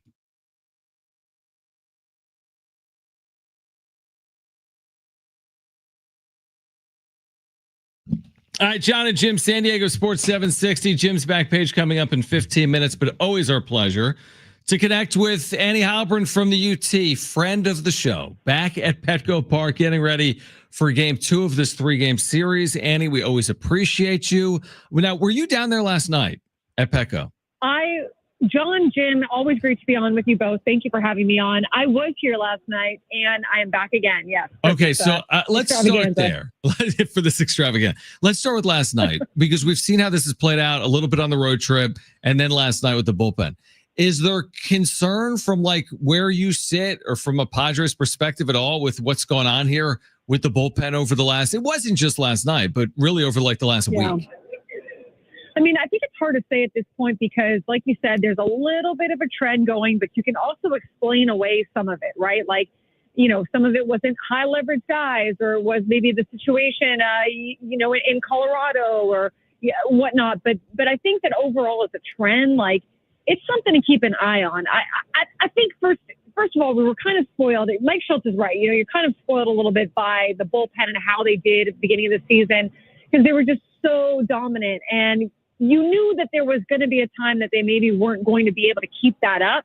Realistically, like it'd be very hard for any team's bullpen to keep that up for an entire season. So, you look at all the leads that they preserved to start the season and how they really kept the Padres in games. I mean, the Padres weren't scoring a ton of runs, so they did their part, the bullpen, early on in the season. There's no doubt about it. But yeah, I mean, you look at this last week or so and you see that there's been, some deficiencies here and there. And so it's just, is that going to continue, right? Like, because the bullpen's going to hit a blip here and there. They're going to go in a rut here and there. It's just the nature of the pen and the arms and everything like that. But how long does it last and how quickly can they get out of it is, I think, what we're all going to learn together here, guys.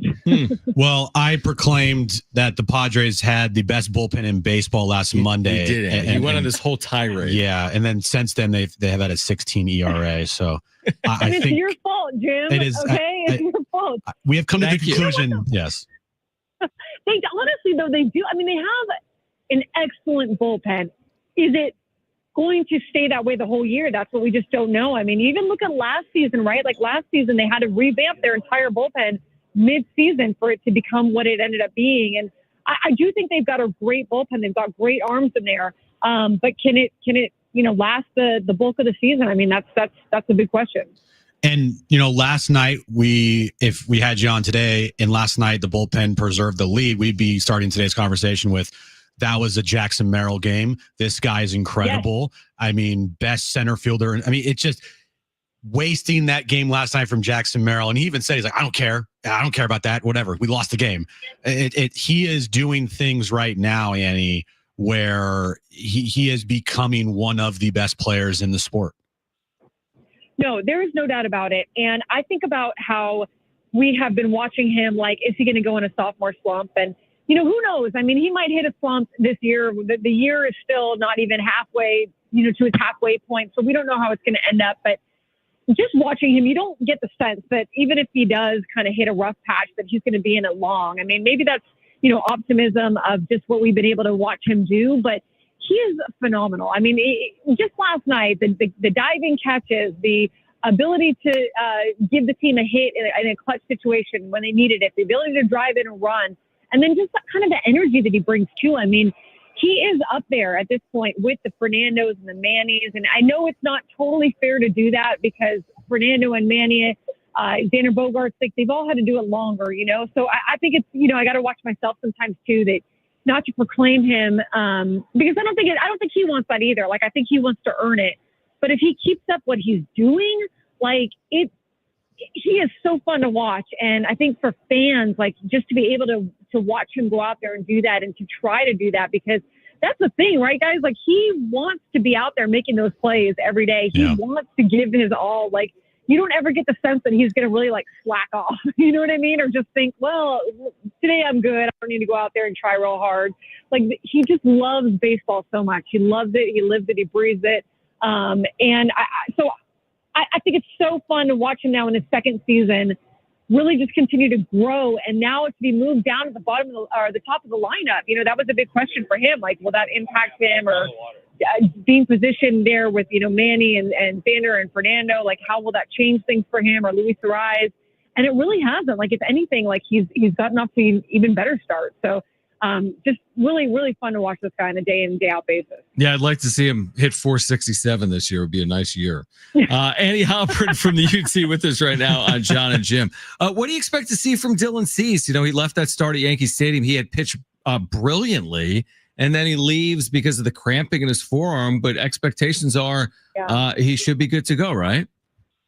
He seems like he's been okay. I mean, every test that he's had, he's passed. I mean, he's thrown his bullpens. He's worked out there with the trainers. He hasn't had any issues. So I think that you're looking for him to build off of what he did in New York. I mean, that was the Dylan Cease that we were used to last year. And we know throughout his career that he's been a bit inconsistent. He can go up and down at times. But we got to see that Dylan Cease, or that version of Dylan Cease, at least quite a bit last year, So for him to be able to get off to that start that he did this year, the inconsistency, not really feeling like he was in his groove, he talked about it, like the mechanical changes he was trying to make and the feel for his fastball, the feel for his pitches at times, like it just wasn't there. So I think that the way that he's been honest about it, and the fact that like he's been trying to get back to that version of himself, and he felt like in New York he finally got to that point, and we saw it with our own eyes, right? So I think if he can at least tap into that or build on that more often than not, then that's going to be the version of Dylan Cease that you're going to want second half of the season. If the Padres are going to make the playoffs, like that's when you want him locked in. If it ends up that we're looking back and we're like, well, yeah, he had like a shaky, whatever it's been, like 6 weeks or whatever, it's going to mean very little, because Dylan Cease was Dylan Cease for the majority of the season and into the postseason. And it's a walk year for him. So he's got a lot of incentives too to really have a good season. But I do think he's put the work in and he feels good. And I don't think there's going to be an issue with that cramping, but listen, he said after that last start, he's never experienced that cramping before, and he didn't really know what to make of it. So, it's something that you always have an eye on, I guess, right? Like you don't want that to come back and be something bigger, but they seem to think that it was more due to dehydration, and he said it was a little humid out that night, and just, cramping like you and I get, I guess, than anything else. So hopefully that's the case. Yeah, hopefully it is the case, and obviously everyone will keep an eye on that. Manny Machado, Annie, I mean, it's like I would equate his season so far as like, you go to a basketball game and you look up and you see it's like the third quarter or the second quarter, LeBron's got like 20 points. You're like, wow, that's a quiet 20. I feel like Manny's had a quiet start to his season, even though when you look at the numbers, 331 leads the league in batting average. Like he is playing really, really good baseball, but we have yet to see, the power numbers there from Manny. But so far, Manny Machado, I think you could say, has put up a quiet, really, really, really good start to his season. Yeah, absolutely. And I think that it's a good thing, honestly, that he doesn't have the power numbers there yet, but I think he will get them, like I think we've seen him do this before. He heats up in the summer, he heats up in the second half of the season. And then you start to see the numbers on the back of the baseball card, right? So to me, like the fact that he's kind of feeling this way right now and locked in the way that he is just hitting, he isn't even hot yet. Like he's not Manny yet. So right. I think I'm thinking about it like, like exactly like you're saying, that this could be a good sign for him, where once he does walk into those power numbers that he has had throughout his entire career, that, it's going to be a very good season for him. And after last season and dealing with the elbow and really having that pain all season long, I think this could be really good for him to just get that feel back the way it is right now. And then, the power comes, he gets hot, and it could be, a really, really nice season for Manny Machado.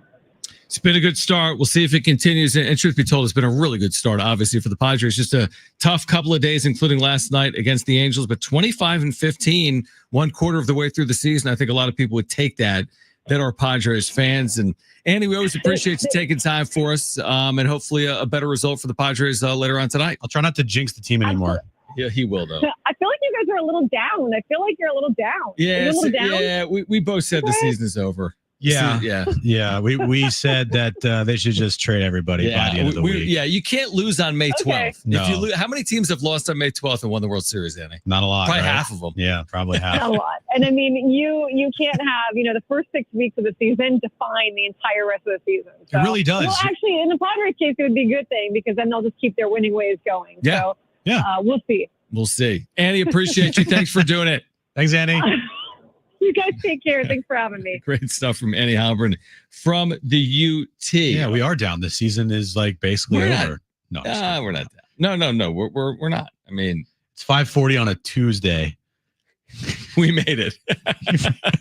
That's what we're down about. Oh man, that's only 5:40 on a Tuesday. All not 5:40 on a Thursday. Exactly. We still have 4 more days this week. I know. All right, Jim's back page coming up next. Stay with us, John and Jim.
All right, final time on John and Jim.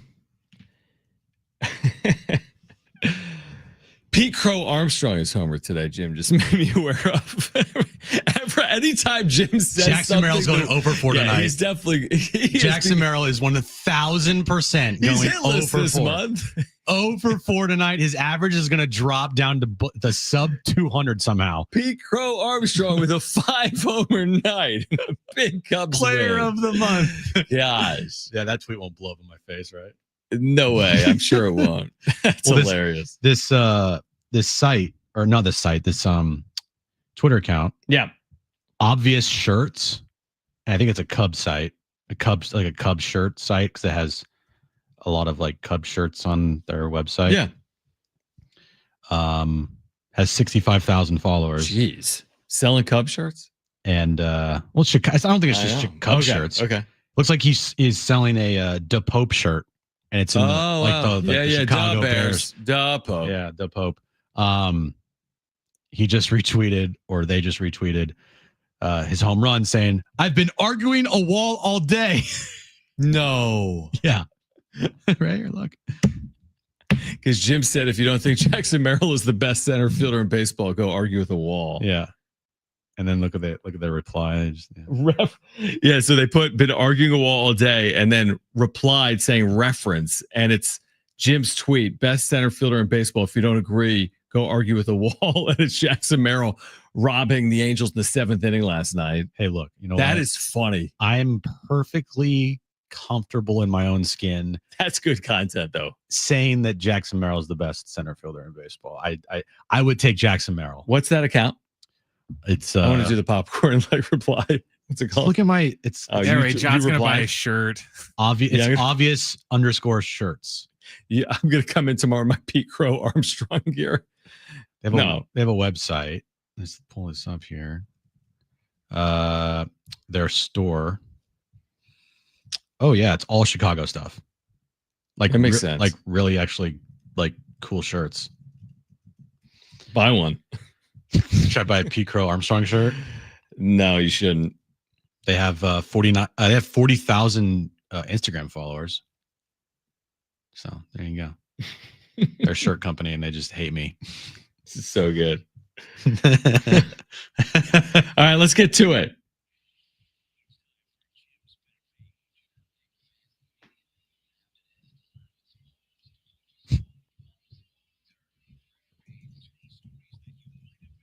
What are you doing over there? You looking for a gift to post? Mm-hmm. Yeah.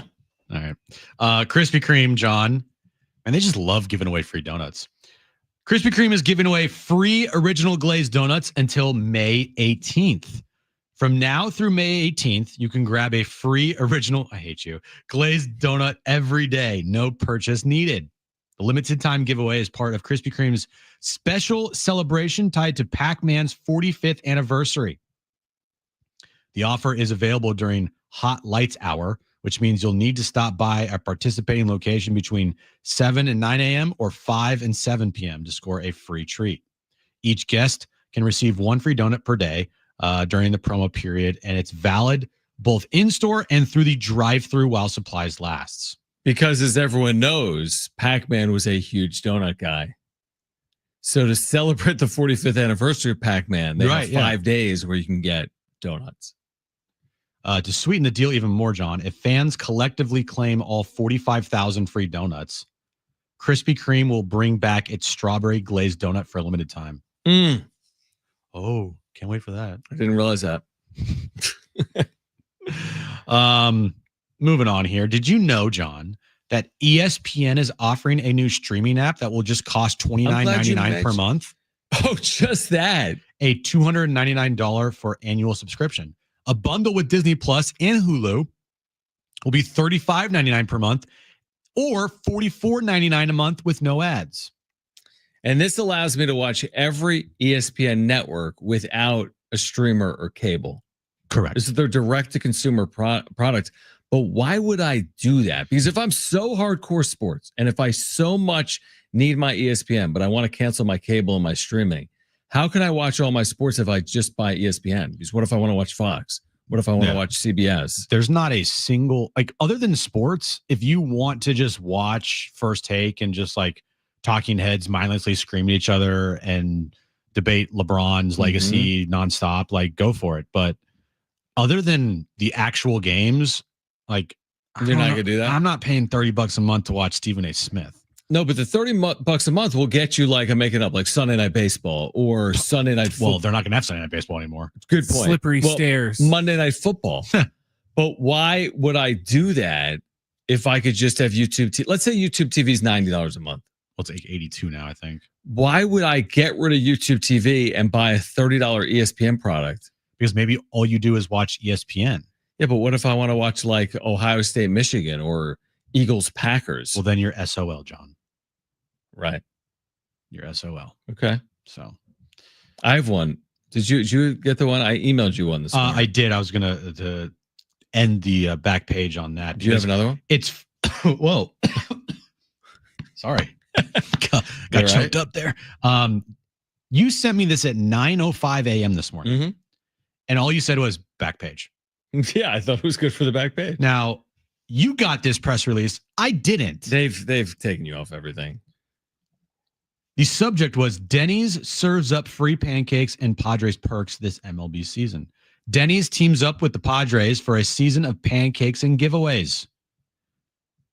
Denny's has partnered with the San Diego Padres, bringing fans a flavorful lineup of promotions and in-store deals throughout the 2025 season. So when the Padres hit a double during any home game this season, fans can redeem the moment at any participating Denny's location in the San Diego area.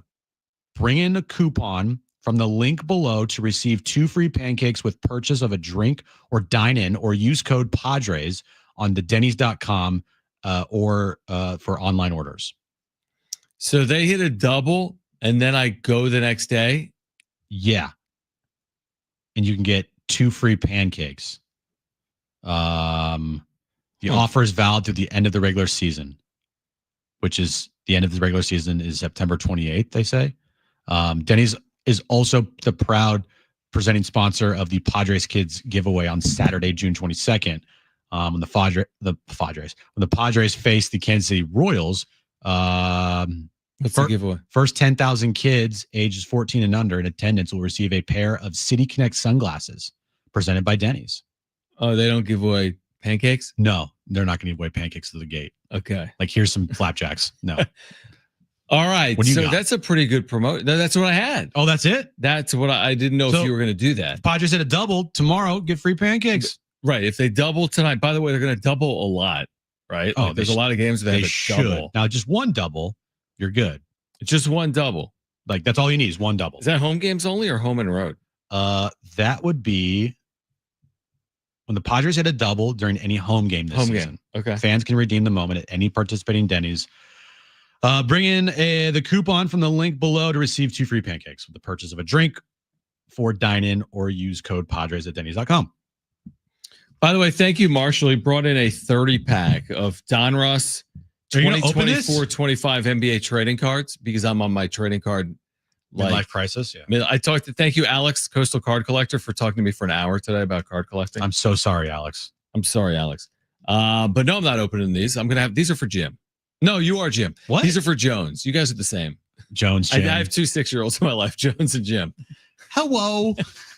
All right. If you missed anything today, sportssd.com, iHeartRadio app, iTunes, TuneIn Radio, or Spotify. We're back tomorrow. Kevin Acey is on the show tomorrow. For Brent and Jim, I'm John. Keep it here at San Diego Sports 760. Okay. We're also live on the iHeartRadio app. Show name, insert tease.